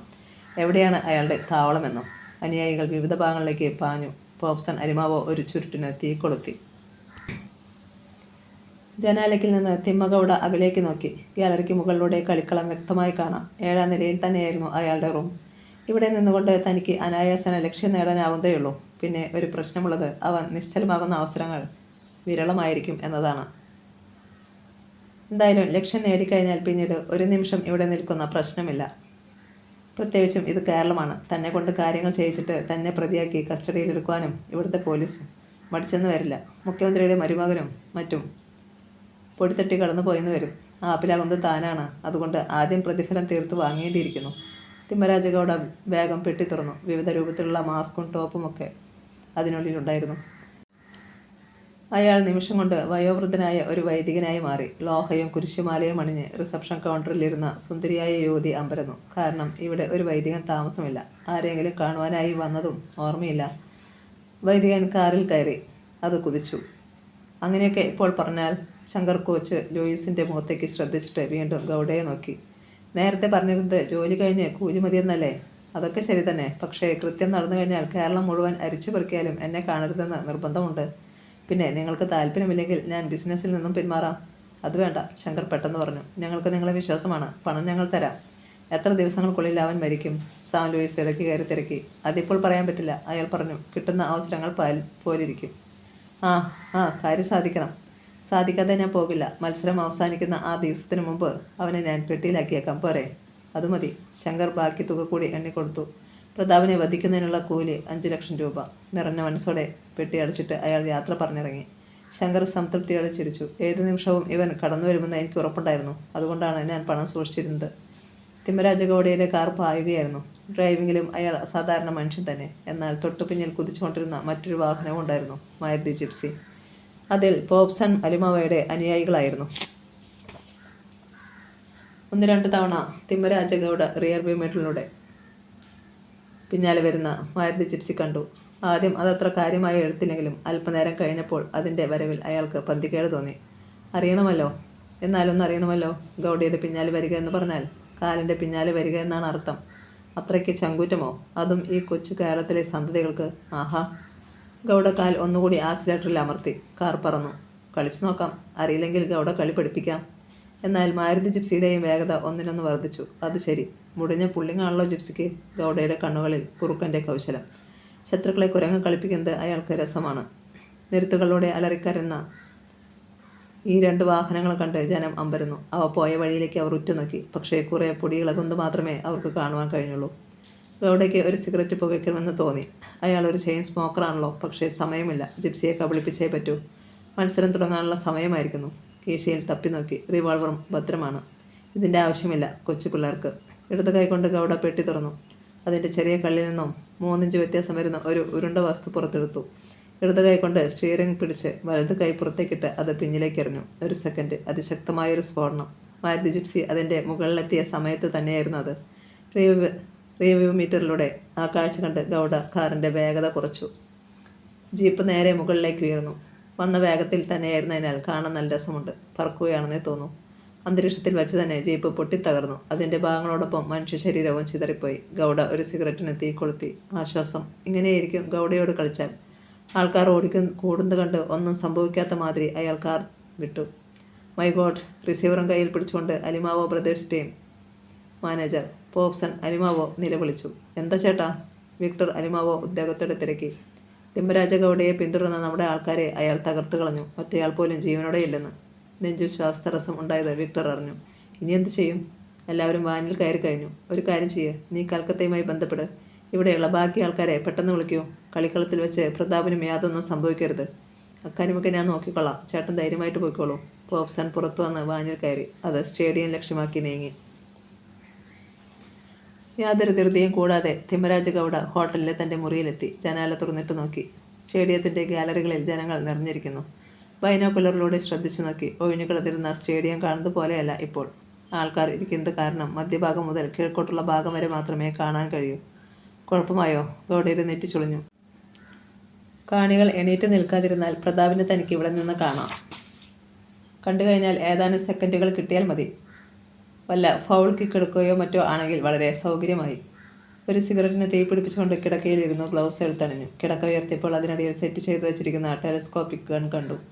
സ്നേഹപൂർവ്വം ഒരു പൂച്ചക്കുഞ്ഞിനെ എടുക്കുന്ന മാതിരി അയാൾ അതെടുത്ത് മടിയിൽ വെച്ച് മെല്ലെ തലോടി. പിന്നെ സ്റ്റാൻഡിൽ ഉറപ്പിച്ചു. സൈറൻ ഇട്ടുകൊണ്ട് പോലീസ് വാഹനങ്ങൾ കുതിക്കുന്നത് കേട്ടു. ജനാലയിലൂടെ താഴേക്ക് നോക്കി. സോപ്പ് പെട്ടി പോലെ പോലീസ് ജീപ്പുകളും നടുവിൽ ബെൻസുകാറും. ഓ, മുഖ്യമന്ത്രി ഉദ്ഘാടനത്തിന് വരികയാണ്. അയാൾ തിരികെ ടെലിസ്കോപ്പിക് ഗണ്ണിന് പിന്നിലെത്തി. ജനാലയിലൂടെ പുറത്തേക്ക് ലക്ഷ്യം വെച്ചിട്ട് ലെൻസിലൂടെ നോക്കി. സംതൃപ്തമായ ഒരു ചിരി അയാളുടെ ചുണ്ടുകളിലുണ്ടായി. ഇനി കുറച്ചു നേരം വിശ്രമം. അയാൾ കിടക്കയിൽ കയറിയിരുന്നിട്ട് കട്ടിലിനിടയിൽ നിന്നും ശിവശ്രീകളുടെ കുപ്പി വലിച്ചെടുത്തു. അടപ്പു കടിച്ചു തുറന്ന് വെള്ളമോ സോഡയോ ചേർക്കാതെ വായിലേക്ക് കമഴ്ത്തി. മുഖ്യമന്ത്രിയുടെ ഉദ്ഘാടനം കഴിഞ്ഞു. അലിമാവോ പ്രദേശവും KSEBയും പോരാട്ടത്തിനൊരുങ്ങി നിൽക്കുകയാണ്. മഞ്ഞയും പച്ചയും ഇടകലർന്ന ജേഴ്സിയാണ് അലിമാവോയുടേത്. വെള്ളയും ചുവപ്പും KSEBയുടേതും. കാണികൾക്കിടയിൽ ശങ്കറും സാം ലൂയിസും ഒക്കെ ഉണ്ടായിരുന്നു. ഇന്ന് തിമ്മരാജ ഗൗഡയ്ക്ക് ലക്ഷ്യം നിറവേറ്റാൻ കഴിഞ്ഞാൽ അവൻ പിടഞ്ഞു മരിക്കുന്നത് കാണണം. അതാണ് ഇന്നത്തെ അവരുടെ ആഗമന ലക്ഷ്യം. കിക്ക് ഓഫ് വിസിൽ മുഴങ്ങി. ബോളിൽ ആദ്യമായി പ്രതാപിൻ്റെ ബോട്ട്സ് തന്നെയാണ് സ്പർശിച്ചത്. കളിയുടെ തുടക്കം തന്നെ വീറും വാശിയും നിറഞ്ഞതായിരുന്നു. ഗാലറിയിലെ ജനങ്ങളെ ആഹ്ലാദപുളകിതരാക്കിക്കൊണ്ട് സാധാരണ വേഗതയിൽ പ്രതാപ് പന്തുമായി കുതിച്ചു. സുനിൽ ദത്തും നിശാന്തും അവൻ്റെ ഒപ്പം തന്നെയുണ്ട്. മുന്നിലെ ഡിഫൻഡർമാർ മിഴിച്ചു നിന്ന് പോയി. ചടുലമായ ചുവടുകൾ. കളിയുടെ 1-ാം മിനിറ്റ് പൂർത്തിയാക്കും മുമ്പ് പ്രതാപ് KSEBയുടെ പോസ്റ്റിലേക്ക് ബോൾ പായിച്ചു. ഗോളി തട്ടിത്തെറിപ്പിക്കാൻ ഒരു വിഫലശ്രമം നടത്തിയെങ്കിലും കഴിഞ്ഞില്ല. ആദ്യ ഗോൾ. ജനം ഇളകി മറിഞ്ഞു. പ്രതാപ് പ്രതാപ്. ശങ്കറും സാം ലൂയിസും കുനിഞ്ഞിരുന്നു. ഇവൻ അപാര ഫോമിലാണല്ലോ, ലൂയിസ് പിറുപിറുത്തു. മുഖ്യമന്ത്രിയും പ്രത്യേകം സജ്ജമാക്കിയിരുന്ന സീറ്റിലിരുന്ന് കളി കാണുകയായിരുന്നു. അമ്പരന്ന് പോയി ശിവദാസൻ. ഇത്തരം ഒരു കളിക്കാരനെയാണ് പോലീസിന് നഷ്ടമായിരിക്കുന്നത്. ഇനി ഇവിടെ ഇരുന്നാൽ ജനങ്ങൾ എന്നെ കൂക്കി വിളിക്കുമെന്ന് അദ്ദേഹത്തിന് ഉറപ്പുണ്ടായിരുന്നു. ശിവദാസൻ എണീറ്റു. സാർ പോവുകയാണോ? സംഘാടകർ ഓടിയെത്തി. പോകണം, ഒരു തലവേദന. പ്രതാപ് ഗോളടിക്കുന്നത് കണ്ടിട്ടാണോ? ഒരു പത്രപ്രതിനിധി തിരക്കി. ശിവദാസൻ അയാളെ തുറച്ചു നോക്കി. ചോദ്യം കേട്ടവരുടെയൊക്കെ ചുണ്ടിൽ ചിരി പൊട്ടി. ശിവദാസൻ്റെ മുഖം വിളറി. സ്വന്തം മണ്ണിലുള്ള ടീമിനെ അവഗണിച്ച് ഗ്രൗണ്ട് സപ്പോർട്ട് മുഴുവൻ അലിമാവോ ബ്രദേഴ്സിന്. അതിൻ്റെ ഒറ്റക്കാരനും പ്രതാപ് മാത്രം. മുഖ്യമന്ത്രി വേഗത്തിൽ അവിടെ നിന്നിറങ്ങി. തിമ്മരാജ ഗൗഡ ജനാലയ്ക്കൽ വീണ്ടും വന്നു. ബൈനോക്കുലറിലൂടെ നോക്കി. പന്തുമായി കുതിക്കുന്ന പ്രതാപിനെ കണ്ടു. അല്പനേരം അയാൾ കളി കണ്ടുകൊണ്ട് നിന്നു. പെട്ടെന്ന് ബൈനോക്കുലർ താഴ്ത്തി. KSEBയുടെ ഒരു കളിക്കാരൻ പ്രതാപിനെ ഫൗൾ ചെയ്തിരിക്കുന്നു. ഇത് തന്നെ പറ്റിയ അവസരം. ഫൗൾ കിക്കെടുക്കുന്നതിന് മുമ്പ് അവൻ്റെ കാര്യം ക്ലോസ്. തൻ്റെ ജോലിയും കഴിഞ്ഞു. ഇന്ന് തന്നെ മടക്കയാത്ര. ഇത്രയും ചിന്തിച്ചുകൊണ്ടാണ് ടെലസ്കോപ്പിക് ഗണ്ണിന് പിന്നിൽ ഇരുന്നത്. എന്നാൽ ലെൻസ് അഡ്ജസ്റ്റ് ചെയ്ത തിമ്മരാജ ഗൗഡയുടെ നെറ്റി ചുളിഞ്ഞു. വിശ്വാസം വരാഞ്ഞ് ബൈനോക്കുലർ എടുത്തു നോക്കി. ബസ്റ്റാർട്ട്. പല്ലിഞ്ഞരിച്ചുകൊണ്ട് അയാൾ ബൈനോക്കുലർ കിടക്കയിലേക്ക് എറിഞ്ഞു. സംഭവിച്ചത് ഇതാണ്. പ്രതാപ് ഫൗൾ കിക്കെടുക്കുവാൻ പോകുന്നുവെന്ന് കണ്ടപ്പോൾ ഗാലറിയുടെ മുകൾ തട്ടിലിരുന്ന അവൻ്റെ ആരാധകർ പ്രതാപ് പ്രതാപ് എന്നെഴുതിയ കൂറ്റൻ ബാനർ ഉയർത്തിപ്പിടിച്ചു. അവന് ഉത്തേജനം നൽകുവാൻ. 10 മീറ്ററിലധികം നീളമുണ്ടായിരുന്നു ആ ബാനറിന്. ഹോട്ടലിൻ്റെ സ്ഥാനം ഗ്രൗണ്ടിൽ നിന്നും ഏതാണ്ട് 1/2 കിലോമീറ്റർ അകലെയായതിനാൽ ആ ബാനർ ഉയർത്തിപ്പിടിച്ചു കഴിഞ്ഞാൽ പിന്നീട് ഗ്രൗണ്ടിന് ഉൾഭാഗം കാണാനേ കഴിയുമായിരുന്നില്ല. പ്രതാപിൻ്റെ ഭാഗ്യം. അതല്ല, അല്ലാതെ എന്തു പറയാൻ. അല്ലെങ്കിൽ അവിടെ തന്നെ വന്ന് ഇരിക്കുമായിരുന്നോ? മുറിവ് പറ്റിയ വന്യമൃഗത്തെപ്പോലെ തിമ്മരാജ ഗൗഡ മുറിയിൽ അങ്ങിങ്ങ് നടന്നു. ഗാലറിയുടെ മുകൾ തട്ടിൽ ഇരിക്കുന്നവന്മാരെ മുഴുവൻ വെടിവെച്ച് കൊല്ലാനുള്ള ആവേശം ഉണ്ടായിരുന്നെങ്കിലും അടക്കി. ഇനിയും സമയമുണ്ട്. അയാൾ ബൈനോക്കുലർ കയ്യിലെടുത്തു. അവർ ബാനർ താഴ്ത്തിയിരിക്കുന്നു. ഏറെ നേരത്തെ അന്വേഷണത്തിന് ശേഷം കൽക്കത്തയിൽ നിന്നും അലിമാവോ പ്രദേശത്തിനു വേണ്ടി എത്തിയവർ ഹോട്ടലിന് മുന്നിൽ കിടന്നിരുന്ന തിമ്മരാജ ഗൗഡ സഞ്ചരിച്ചിരുന്ന കാർ കണ്ടെത്തി. നേരത്തെ ബോംബ് സ്ഫോടനത്തിനിരയായവർ കാറിനെ പിന്തുടരുന്ന അവസരത്തിൽ കാറിൻ്റെ നമ്പറും അത് പോകുന്ന പാതയും വയർലെസ്സിലൂടെ മറ്റുള്ളവരെ അറിയിക്കുന്നുണ്ടായിരുന്നു. അതുകൊണ്ടാണ് കാറിൻ്റെ നമ്പർ അവർക്ക് കണ്ടെത്താൻ കഴിഞ്ഞത്.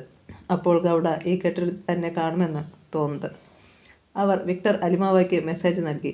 താൻ ഉടൻ ഹോട്ടലിൽ എത്തിച്ചേരുമെന്ന് അയാൾ മറുപടി കൊടുത്തു. ഒപ്പം ഹോട്ടലിൽ നിന്നും പുറത്തേക്ക് പോകുന്ന ഓരോരുത്തരെയും വാച്ച് ചെയ്യണമെന്ന് നിർദ്ദേശിച്ചു. മത്സരം ആദ്യ പകുതിയിലെത്തിയപ്പോൾ KSEBയെ 1/2 ഡസനിലധികം ഗോളുകൾക്ക് പിന്നിലാക്കിയിരിക്കുകയായിരുന്നു അലിമാവോ ബ്രദേഴ്സ്. അതുകൊണ്ട് തന്നെ 2-ാം പകുതിയിൽ ഇനി പ്രതാപിനെ ഇറക്കേണ്ടെന്ന് ടീം മാനേജറും കോച്ചും തീരുമാനിച്ചു. ഇന്നത്തെ വിജയം ഉറപ്പായി കഴിഞ്ഞു. ആരെങ്കിലും മനഃപൂർവ്വം ചവിട്ടി താഴ്ത്തിയാലോ? ഏതായാലും പരീക്ഷണം വേണ്ടെന്ന് അവർ തീരുമാനിച്ചു. പ്രതാപ് ബെഞ്ചിലിരുന്നു. ആദ്യ പകുതി കഴിഞ്ഞപ്പോൾ മുതൽ ജനാലയ്ക്കൽ ബൈനോക്കുലറുമായി നിൽക്കുകയാണ് തിമ്മരാജ ഗൗഡ. പ്രതാപനെ കാണാതെ വന്നപ്പോൾ അയാൾ അന്താളിച്ചു.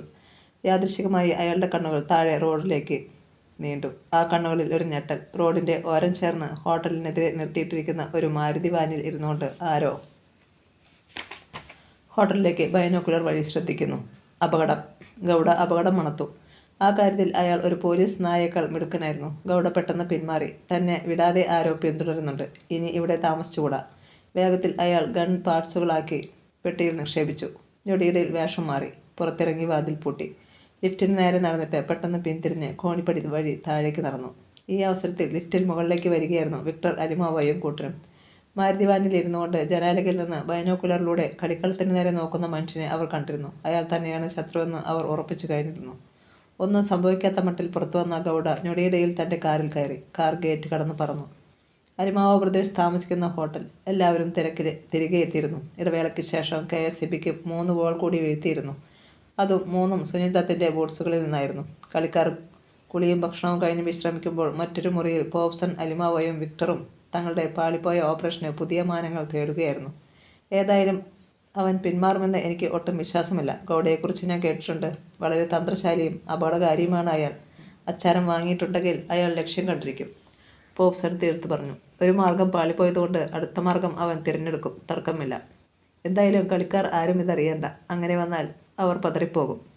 അത് ശരിയാണെന്ന് പോപ്സണും അറിയാം. അവരുടെ കണക്കുകൂട്ടൽ ശരി തന്നെയായിരുന്നു. കാൽനടയായി പെട്ടിയിൽ തൂക്കി ഒരു സന്യാസി അപ്പോൾ അവർ താമസിക്കുന്ന ഹോട്ടലിൻ്റെ കൗണ്ടറിൽ എത്തിക്കഴിഞ്ഞിരുന്നു. കണ്ണുകൾക്ക് അസാമാന്യ തിളക്കമുള്ള ആ മനുഷ്യൻ തിമ്മരാജ ഗൗഡ. സന്യാസി വേഷം ധരിച്ച തിമ്മരാജ ഗൗഡ റിസപ്ഷൻ കൗണ്ടറിലെത്തി. അവിടെ ഇരുന്ന യുവാവ് സ്വാമിയെ വണങ്ങി. ഒരു മുറി വേണം. അയാൾ തടിച്ച രജിസ്റ്റർ നീക്കി വെച്ച് കൊടുത്തു. ഗൗഡ തൻ്റെ അഡ്രസ്സ് എഴുതി. കള്ള അഡ്രസ്സ്. 3-ാം നിലയിൽ 311 നമ്പർ റൂമിലാണ് അയാൾക്ക് കിട്ടിയത്. 2-ാം നിലയിലെ റൂമുകൾ മുഴുവൻ അലിമാവോ ബ്രദേഴ്സ് താമസിക്കുകയാണ്. സ്വാമിയെയും കൂട്ടി ബോയ് മുകളിലേക്ക് പോകുന്നത് ചില കണ്ണുകൾ ശ്രദ്ധിക്കുന്നുണ്ടായിരുന്നു. അവർ 311 നമ്പർ റൂമിലെത്തി. താഴെ റൂമൊന്നും ഒഴിവില്ലായിരുന്നു അല്ലേ? സ്വാമി ബോയ്ക്ക് 10 രൂപയുടെ ഒരു നോട്ട് കൊടുത്തുകൊണ്ട് തിരക്കി. ഇല്ല സാർ, അവൻ സന്തോഷത്തോടെ പറഞ്ഞു. 2-ാം നിലയിൽ പന്തുകാരാണ്. അതിന് താഴെയുള്ള റൂംസൊന്നും വാടകയ്ക്ക് കൊടുക്കുന്നില്ല. സ്വാമി തലകുലുക്കി. എന്തെങ്കിലും ഞാൻ കൊണ്ടുവരണോ സാർ? വേണ്ട, വേണമെങ്കിൽ വിളിക്കാം. പോയി. സ്വാമി വാതിലടയ്ക്കാൻ ഭാവിക്കുമ്പോഴാണ് ഇടനാഴിയിലൂടെ ഒരു മനുഷ്യൻ ധൃതിയിൽ നടന്നു പോകുന്നത് കണ്ടത്. സ്വാമി എന്ന ഗൗഡയുടെ നെറ്റിച്ചുളഞ്ഞു. ഭാഗ്യം പരീക്ഷിക്കേണ്ട. സ്വാമി പെട്ടിയെടുത്ത് പുറത്തിറങ്ങി. ഇടനാഴിയിൽ മറ്റാരും ഇല്ലെന്നറിഞ്ഞിട്ട് വാതിൽ ചേർത്തടച്ചു. തൊട്ടടുത്ത മുറികളിൽ ആളുണ്ട്. ഒന്നിൻ്റെ വാതിൽ തട്ടി. ചില നിമിഷങ്ങൾക്കുള്ളിൽ വാതിൽ തുറക്കപ്പെട്ടു. ആരോ പുറത്തേക്ക് തല കാണിച്ചപ്പോഴേക്കും സ്വാമി ചാടി അകത്ത് കയറി. എന്താ വിവേകമാണിത്? വാതിൽ തുറന്ന മനുഷ്യൻ ശബ്ദമുയർത്തി. ഷട്ടപ്പ്. സ്വാമി തോക്ക് ചൂണ്ടി. ആ മനുഷ്യൻ വിറച്ചുപോയി. കിടക്കയിൽ നിന്നും നഗ്നയായ ഒരു യുവതി ചാടി എണീറ്റ് വസ്ത്രം വാരിയെടുത്ത് ശരീരത്തിൽ ചേർത്ത് പിടിച്ചു. സ്വാമി ചിരിച്ചു. നിങ്ങളെ കൂടുതൽ ബുദ്ധിമുട്ടിക്കരുതെന്ന് എനിക്ക് ആഗ്രഹമുണ്ട്. അയാൾ വാതിൽ ലോക്ക് ചെയ്തു. ഇനി ഞാൻ പറയുന്നത് നിങ്ങൾ അനുസരിക്കേണ്ടി വരും. അയാളെ ഭിത്തിയോട് ചേർത്ത് നിർത്തി നെഞ്ചിൽ റിവോൾവർ അമർത്തി. ഇടനാഴിയിൽ ആരുടെയോ കാലുച്ച. സ്വാമി വാതിൽ അല്പം തുറന്നു നോക്കി. താൻ എടുത്ത മുറിയിലേക്ക് ഒരു സംഘം ആൾക്കാർ ഇരച്ചു കയറുന്നു. അദ്ദേഹം വീണ്ടും വാതിലടച്ചു. ഏതാനും സെക്കൻഡുകൾ കഴിഞ്ഞപ്പോൾ അവരുടെ വാതിൽ തട്ടുന്ന ശബ്ദമുയർന്നു. അവർ എന്നെക്കുറിച്ച് തിരക്കിയാൽ കണ്ടില്ലെന്ന് മാത്രം പറയുക. അല്ലാതെ എന്തെങ്കിലും വായിൽ നിന്ന് വീണാൽ ഇവൾ ബാക്കി കാണില്ല. സ്വാമി പെട്ടിയുമെടുത്ത് യുവതിയെയും വലിച്ചു വെച്ച് ബാത്റൂമിൽ കയറി. ഒരു സ്വാമി ഇവിടേക്ക് വന്നോ? പോപ്സൺ അലിമാവോ തിരക്കി. ഇല്ല. അയാൾ പിന്തിരിഞ്ഞു. മുറിയിലുണ്ടായിരുന്ന മനുഷ്യൻ വാതിൽ ചേർത്തടച്ചു. ബാത്റൂമിൽ നിന്നും സ്വാമിയും യുവതിയും പുറത്തു വന്നു. ഇനി നിങ്ങൾ ഒന്ന് പുറത്തു പോകാമോ? Of course. ബട്ട് ഒരു കാര്യം ചോദിച്ചട്ടെ, അവൾ നിങ്ങളുടെ ഭാര്യയാണോ? അതെ. കൊള്ളാം, നിങ്ങൾ ഭാഗ്യവാനാണ്, ഗൗഡ പറഞ്ഞു. നിങ്ങൾക്ക് ഒരു ജോലി കൂടിയുണ്ട്. കുറച്ചു നേരം ബാത്റൂമിൽ നിൽക്കേണ്ടി വരും. എന്തിന്? പറയാം, ധൃതി വയ്ക്കാതെ. എനിക്ക് നിങ്ങളുടെ ഭാര്യയോട് മാത്രമായി ചിലത് പറയാനുണ്ട്. നോ, വേണ്ട, ഞാൻ സമ്മതിക്കില്ല. പറയുന്നത് അനുസരിക്കണം. നിങ്ങൾ ആദ്യം പറഞ്ഞത് ഞാൻ കേട്ടു. ഇനി പറ്റില്ല. പ്ലീസ്, നിങ്ങൾ ഇറങ്ങിപ്പോകൂ. അല്ലെങ്കിൽ ഞാൻ ബഹളം വെച്ച ആളിനെ കൂട്ടും. ഇല്ല, നീ ഒന്നും ചെയ്യില്ല. ചരിക്കുക പോലും. ഞാൻ ആരോടും അധികം സംസാരിക്കാറില്ല. ബാത്റൂമിൽ കയറ്. പറ്റില്ല. റിവോൾവർ ഉയർത്തി അയാളുടെ ശിരസിൽ ഒറ്റയിടി. അയാൾ വെട്ടിയിട്ട മരം പോലെ തറയിൽ കിടന്നു. അദ്ദേഹത്തെ കൊല്ലരുത്. യുവതി ഓടി വന്നു. ഇല്ല, പക്ഷേ അതിന് നീ സഹകരിക്കണം. അവൾ കൈകൂപ്പി. എന്നെ നശിപ്പിക്കരുത്. ഇല്ല, നിങ്ങൾ തുടങ്ങി വെച്ചത് ഞാൻ പൂർത്തിയാക്കി തരാം. വേണ്ട, അല്ലെങ്കിൽ ഇയാൾക്ക് മരിക്കേണ്ടി വരും. സ്വാമി അയാളുടെ ശിരസിന് നേരെ റിവോൾവർ നീട്ടി. കൊല്ലരുതേ. എങ്കിൽ വരൂ. സ്വാമി എന്ന ഗൗഡ അവളെ കിടക്കയിലേക്ക് നയിച്ചു. അവളുടെ കയ്യിലിരുന്ന വസ്ത്രങ്ങൾ ഊർന്നു വീണു. സ്വാമിയുടെ കണ്ണുകൾ വൈരക്കല്ലുകൾ പോലെ തിളങ്ങി. കേരളത്തിലെ സ്ത്രീകൾ കൊള്ളാം. ഹോട്ടൽ മുഴുവൻ ഫോബ്സൺ, അലിമാവോയുടെയും വിക്ടറുടെയും നേതൃത്വത്തിലുള്ള സംഘങ്ങൾ തിരഞ്ഞു. എന്നാൽ ഗൗഡയെക്കുറിച്ച് യാതൊരു വിവരവും കിട്ടിയില്ല. അയാൾ ഹോട്ടലിൽ നിന്ന് മടങ്ങിപ്പോയിട്ടുമില്ല. അവർ അത്ഭുതപ്പെട്ടു. അയാൾ എവിടെ പോയി മറിഞ്ഞു? എല്ലാം കഴിഞ്ഞപ്പോൾ യുവതി കാൽമുട്ടുകൾക്കിടയിൽ മുഖം പൂഴ്ത്തിയിരുന്ന് തേങ്ങിക്കരഞ്ഞു. സംതൃപ്തമായ മുഖഭാവത്തോടെ ഗൗഡ ഒരു സിഗരറ്റിന് തീ കൊളുത്തി. ഇങ്ങനെ കരയാൻ മാത്രം ഇവിടെ ഒന്നും സംഭവിച്ചില്ലല്ലോ. അവളുടെ ഭർത്താവ് അപ്പോഴും അബോധാവസ്ഥയിൽ കഴിയുകയാണ്. ഇനി എനിക്കൊരു ഉപകാരം കൂടി ചെയ്തു തരേണ്ടതുണ്ട്. അവൾ രോഷത്തോടെ തല ഉയർത്തി. എനിക്ക് ഇവിടെ നിന്നും രക്ഷപ്പെടണമെങ്കിൽ നിന്റെ സഹായം ആവശ്യമാണ്. നമ്മൾ ഭാര്യ ഭർത്താക്കന്മാരെ പോലെ ഹോട്ടലിന് വെളിയിൽ വരെ പോകും, അത്രമാത്രം. പിന്നീട് നിനക്ക് തിരികെ പോരാം. നിന്നെ ഞാൻ ഭീഷണിപ്പെടുത്തിയാണ് അവിടെ വരെ കൊണ്ടുപോയതെന്ന് പോലീസിനോടോ മറ്റാരുടെങ്കിലുമോ പറയാം. അവൾ തീർത്തു പറഞ്ഞു. എന്നെ കൊന്നാലും ഞാൻ വരില്ല. തീർച്ചയാണോ? അതെ. അയാൾ എണീറ്റു റിവോൾവറുമായി അബോധാവസ്ഥയിൽ കിടക്കുന്നയാളുടെ അരികിലെത്തി. ഞാൻ വരാം, പെട്ടെന്ന് അവൾ സമ്മതിച്ചു. മിടുക്കി. അയാൾ തിരിഞ്ഞു. ആ, ഒന്ന് മുഖം കഴുകിയൊന്ന് വസ്ത്രം ധരിക്കേ. അവൾക്ക് അനുസരിക്കാതെ നിവൃത്തിയിലായിരുന്നു. അവൾ വേഷം മാറ്റുന്നതിനിടയ്ക്ക് അയാളും മറ്റൊരാളായി. അവൾ അത്ഭുതത്തോടെ അത് നോക്കി നിന്നു. സ്വാമിക്ക് പകരം സുമുഖനായ ഒരു ചെറുപ്പക്കാരൻ. ഈ പെട്ടി നിങ്ങൾക്ക് തരാം, പകരം ഈ ബാഗും ഞാനെടുക്കുന്നു എന്ന് പറഞ്ഞ് അയാൾ ബാഗിലുണ്ടായിരുന്ന സാധനങ്ങൾ വാരി കട്ടിലിട്ട് പെട്ടിയിലുണ്ടായിരുന്നവ ബാഗിലാക്കി. ഇനി വരൂ. ആർക്കും യാതൊരു സംശയവും തോന്നരുത്. റിസപ്ഷനിസ്റ്റോ മറ്റോ എന്തെങ്കിലും ചോദിച്ചാൽ ഉടനെ തിരിച്ചെത്തും എന്ന് മാത്രം പറഞ്ഞാൽ മതി. അവൾ മിണ്ടിയില്ല. ഇരുവരും പുറത്തിറങ്ങി. ഗൗഡ അവളുടെ കൈ കോർത്തു പിടിച്ചു. ആർക്കും യാതൊരു സംശയത്തിനും ഇട കൊടുക്കാതെ ഹോട്ടലിൽ നിന്നും റോഡിലെത്തി. ഇനി നീ പോയിക്കോ. അവൾ പിന്തിരിഞ്ഞോടി. അയാൾ ഇരുട്ടിൽ മറിഞ്ഞു. നിലവിളിച്ചുകൊണ്ട് അവൾ തിരികെ ഓടിയെത്തി. എന്തു പറ്റി? റിസപ്ഷനിസ്റ്റും അലിമാവയുടെ ആൾക്കാരും തിരക്കി. അയാൾ ആര്? എൻ്റെ കൂടെ പുറത്തേക്ക് വന്ന മനുഷ്യൻ. അയാൾ നിങ്ങളുടെ ഭർത്താവല്ലേ? അല്ല, പിന്നെ? അയാൾ തന്നെ നശിപ്പിച്ചതൊഴികെയുള്ള കാര്യങ്ങൾ അവൾ പറഞ്ഞു കേൾപ്പിച്ചപ്പോൾ അവർ മിഴിച്ചു നിന്നു. ഗോൾഡ് കപ്പിന് വേണ്ടിയുള്ള കേരള പോലീസ് ടീമിൻ്റെ അരങ്ങേറ്റവും മികച്ചതായിരുന്നു. തങ്ങളുടെ എതിരാളികളെ തകർത്ത് അവരും ആദ്യ മത്സരത്തിൽ ജയിച്ചു. ശങ്കർ ഗോളൊന്നും അടിച്ചില്ലെങ്കിലും ഗോളടിക്കുവാൻ വഴിയൊരുക്കി കൊടുത്തു. അതോടെ പോലീസ് ടീമിൻ്റെയും ആത്മവീര്യം വർദ്ധിക്കുകയായിരുന്നു. തങ്ങൾക്കും ചിലതൊക്കെ സാധിക്കും എന്ന തോന്നൽ. ദിവസങ്ങൾ പിന്നിട്ടു. അരിമാവോ ബ്രദേഴ്സ് പ്രീ ക്വാർട്ടറും ജയിച്ച് മുന്നേറി. അതേപോലെ തന്നെ കേരള പോലീസും. പക്ഷേ അവരുടെ ക്വാർട്ടർ ഫൈനൽ മത്സരം കടുപ്പമേറിയതായിരുന്നു. ഒരു വിധത്തിൽ അവിടെ രക്ഷപ്പെട്ടെന്ന് പറഞ്ഞാൽ മതി. എതിർ ടീമിൻ്റെ പിൻനിരക്കാരിൽ ഒരാൾ കൊടുത്ത ബാക്ക് പാസ് ഗോളിക്ക് തട്ടിക്കളയാൻ കഴിഞ്ഞില്ല. ബാക്ക് പാസ് കൈകൊണ്ട് പിടിച്ചുകൂടാ എന്ന പുതിയ നിയമം വന്നതിനാൽ ഉണ്ടായ തത്രപ്പാടാണ് ഗോളി കലാശിച്ചത്. Self goal. അങ്ങനെ കേരള പോലീസ് ജയിക്കുകയായിരുന്നു. ഇനി അലിമാവോ ബ്രദേഴ്സിനും കേരള പോലീസിനും സെമി ഫൈനൽ. ഇത് വളരെ മോശമാണല്ലോ ഗൗഡെ. ഇത്രയും ദിവസമായിട്ട് നിങ്ങൾക്ക് പ്രതാപിനെ ഒടുക്കാൻ കഴിഞ്ഞില്ലല്ലോ. ശങ്കർ തിമ്മരാജ ഗൗഡയെ പുച്ഛഭാവത്തിൽ നോക്കി. എന്നാൽ അത് ശ്രദ്ധിക്കാതെ സിഗരറ്റിൻ്റെ പുക ആസ്വദിക്കുകയായിരുന്നു ഗൗഡ. അയാളൊന്നും പറയുന്നില്ലെന്ന് കണ്ടപ്പോൾ ശങ്കറിന് വാശിയേറി. നിങ്ങളിങ്ങനെ ഒന്നും പറയാതിരുന്നാൽ എങ്ങനെയാ? പറ്റില്ലെങ്കിൽ അത് പറയൂ, ഞാൻ വേറെ മാർഗം നോക്കിക്കൊള്ളാം. ഗൗഡ വല്ലാത്ത ഭാവത്തിൽ ചിരിച്ചു. പിന്നെ തല തിരിച്ചു നോക്കി. ശങ്കർ ഇങ്ങനെ ബഹളം വയ്ക്കേണ്ട കാര്യമൊന്നുമില്ല. ഇല്ലേ? ഇല്ല. നിങ്ങളിങ്ങനെ അതും ഇതും പറഞ്ഞിട്ട് കാര്യമൊന്നുമില്ല. സാംലു ഈശ്വരപ്പെട്ടു. ഗൗഡ ഒന്ന് മനസ്സിലാക്കണം. നിങ്ങൾ നിഷ്പ്രയാസം കാര്യം സാധിക്കുമെന്ന് പറഞ്ഞു പോയിട്ട് ഇപ്പോൾ എത്ര ദിവസമായി? അതുമാത്രമല്ല, നാളെ കഴിഞ്ഞാൽ സെമി ഫൈനലാ. ഗൗഡ ഒന്ന് ഇളകിയിരുന്നു. ഇനി ഒട്ടും താമസിപ്പിക്കില്ല. ഞാൻ അറ്റക്കൈ പ്രയോഗിക്കാൻ തന്നെ തീരുമാനിച്ചിരിക്കുകയാണ്. നിങ്ങൾ ഒരു ഉപകാരം ചെയ്യണം. പറയൂ. അവൻ്റെ കളി കാണുവാനുള്ള ഒരു പാസ് തരപ്പെടുത്തി തരണം. അതൊക്കെ ചെയ്യാം. ഇത്രയും ദിവസം അലിമാവയുടെ ആൾക്കാർ എൻ്റെ പിന്നാലെ വേട്ടപ്പട്ടികളെ പോലെ പാഞ്ഞു നടക്കുകയായിരുന്നതിനാലാണ് ഒന്നും സാധിക്കാൻ കഴിയാതെ പോയത്. പക്ഷേ അടുത്ത തവണ അതുണ്ടാവില്ല. ലക്ഷ്യം കാണാതെ ഞാൻ മടങ്ങില്ല. അതുമതി. ശങ്കറുടെ മുഖം പ്രസന്നമായി. സെമി ഫൈനലിൽ അലിമാവോ ബ്രദേഴ്സിന് ഏറ്റുമുട്ടേണ്ടി വന്നത് ഗോവയുമായാണ്. ലോങ് പാസും വേഗതയേറിയ ആക്രമണവും ഗോവയുടെ മാത്രം പ്രത്യേകതയാണ്. അവരോട് എതിരിടുമ്പോൾ എന്തൊക്കെ വേണമെന്ന് ഗബ്ബർ സിംഗ് തൻ്റെ കുട്ടികളെ മനസ്സിലാക്കിയിട്ടുണ്ട്. തീ പാർന്ന ഒരു മത്സരമായിരിക്കും അലിമാവോ ബ്രദേഴ്സ് ഗോവയുടേതെന്ന് വിദഗ്ധർ അഭിപ്രായപ്പെടുന്നു. മത്സരം തുടങ്ങുന്നതിന് മുമ്പ് തന്നെ തിമ്മരാജ ഗൗഡ അകത്ത് പ്രവേശിച്ച് എല്ലാം കൊണ്ടും സുരക്ഷിതത്വവും സൗകര്യമുള്ള ഒരു ഭാഗത്ത് കഴിഞ്ഞിരുന്നു. സാധാരണയിൽ കവിഞ്ഞ് റേഞ്ചുള്ള ഒരു തരം റിവോൾവറാണ് അയാളുടെ പോക്കറ്റിൽ വിശ്രമിക്കുന്നത്. ഒരു കുലീന കുടുംബത്തിലെ സമ്പന്നനായ അംഗമാണെന്നേ അയാളെ കണ്ടാൽ അപ്പോൾ ആരും പറയുമായിരുന്നുള്ളൂ. മത്സരം തുടങ്ങി. വിദഗ്ധരുടെ പ്രവചനം ശരിയായിരുന്നു. അക്ഷരാർത്ഥത്തിൽ തീ പാർന്ന മത്സരം. അതിനിടയിലും പ്രതാപനെ മാർക്ക് ചെയ്യുവാൻ അവർ ശ്രദ്ധിക്കുന്നുണ്ട്. ഒരു സെക്കൻഡ് പോലും പന്തിനും കളിക്കാർക്കും വിശ്രമമില്ലാത്ത മത്സരം. ആ ഗ്രൗണ്ടിൽ ആദ്യമായാണ് ഇത്രയും വീറോടുകൂടിയ ഒരു മത്സരം നടക്കുന്നത്. കാണികൾ ശ്വാസം അടക്കിപ്പിടിച്ച് പ്രതാപിൻ്റെ കാലിൽ ബോൾ കിട്ടുമ്പോൾ അവർ ആരവം മുഴക്കി. സിഗരറ്റ് പുകയ്ക്കുന്നതിനിടെ ഗൗഡ അവസരം നോക്കുകയായിരുന്നു. അയാളുടെ വലത് കൈ കീശയിൽ വിശ്രമിക്കുന്ന റിവോൾവറിൽ സ്പർശിച്ചിരുന്നു. പ്രതാപിൻ്റെ ഒരു മുന്നേറ്റം. തന്നെ മാർക്ക് ചെയ്തുകൊണ്ടിരുന്നവരെ വെട്ടിച്ച് അവൻ പന്തുമായി മൈതാന മധ്യം പിന്നിട്ടു. ആൾക്കാർ പ്രോത്സാഹിപ്പിച്ചു. അത് അവന് ഉത്തേജകമായി. പ്രതാപ് പന്ത് നിശാന്തിനെ മറിച്ചു. ഇടത് കോർണറിൽ എത്തിക്കഴിഞ്ഞിരുന്നു നിശാന്ത്. അവൻ ഇടതുകാൽ കൊണ്ട് പന്ത് തടഞ്ഞു. പ്രതാപും സുനിൽ ദത്തും ഓടിക്കയറി. തൻ്റെ ടീമിലുള്ളവരെ നോക്കി തന്നെ അവൻ പന്തുയർത്തി. മനോഹരമായ ക്രോസ്. പ്രതാപ് ചാടി ഉയർന്നു. റോക്കറ്റിൻ്റെ വേഗത്തിൽ അവൻ്റെ ശിരസിൽ കിട്ടിയ പന്ത് ഉൽക്ക പോലെ ഗോൾ പോസ്റ്റിനുള്ളിലേക്ക്. നെറ്റ് ചലിച്ചു. ഗോൾ!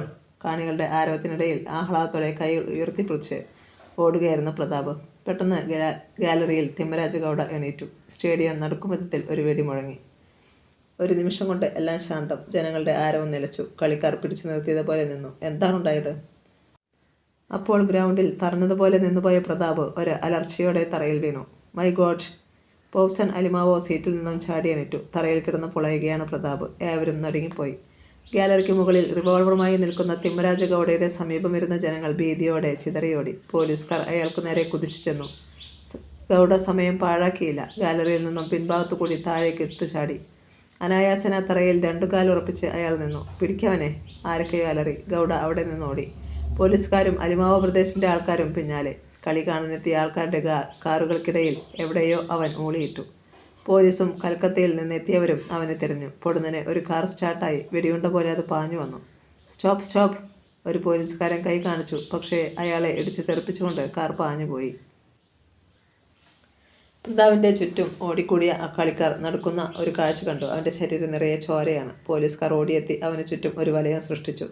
ചതിച്ചോടാ മോനെ എന്ന് ചോദിച്ചുകൊണ്ട് ഗബ്ബർ സിംഗും ഓടിയെത്തി. ആംബുലൻസിൻ്റെ മോളിൽ പ്രതാപിനെ അതിൽ കയറ്റി ആംബുലൻസ് പാഞ്ഞു. ഫുട്ബോളിൻ്റെ ചരിത്രത്തിൽ ആദ്യത്തെ സംഭവം. കളിക്കളത്തിൽ വെച്ച് ഒരു കളിക്കാരനെ വെടിവെച്ച് വീഴ്ത്തുക.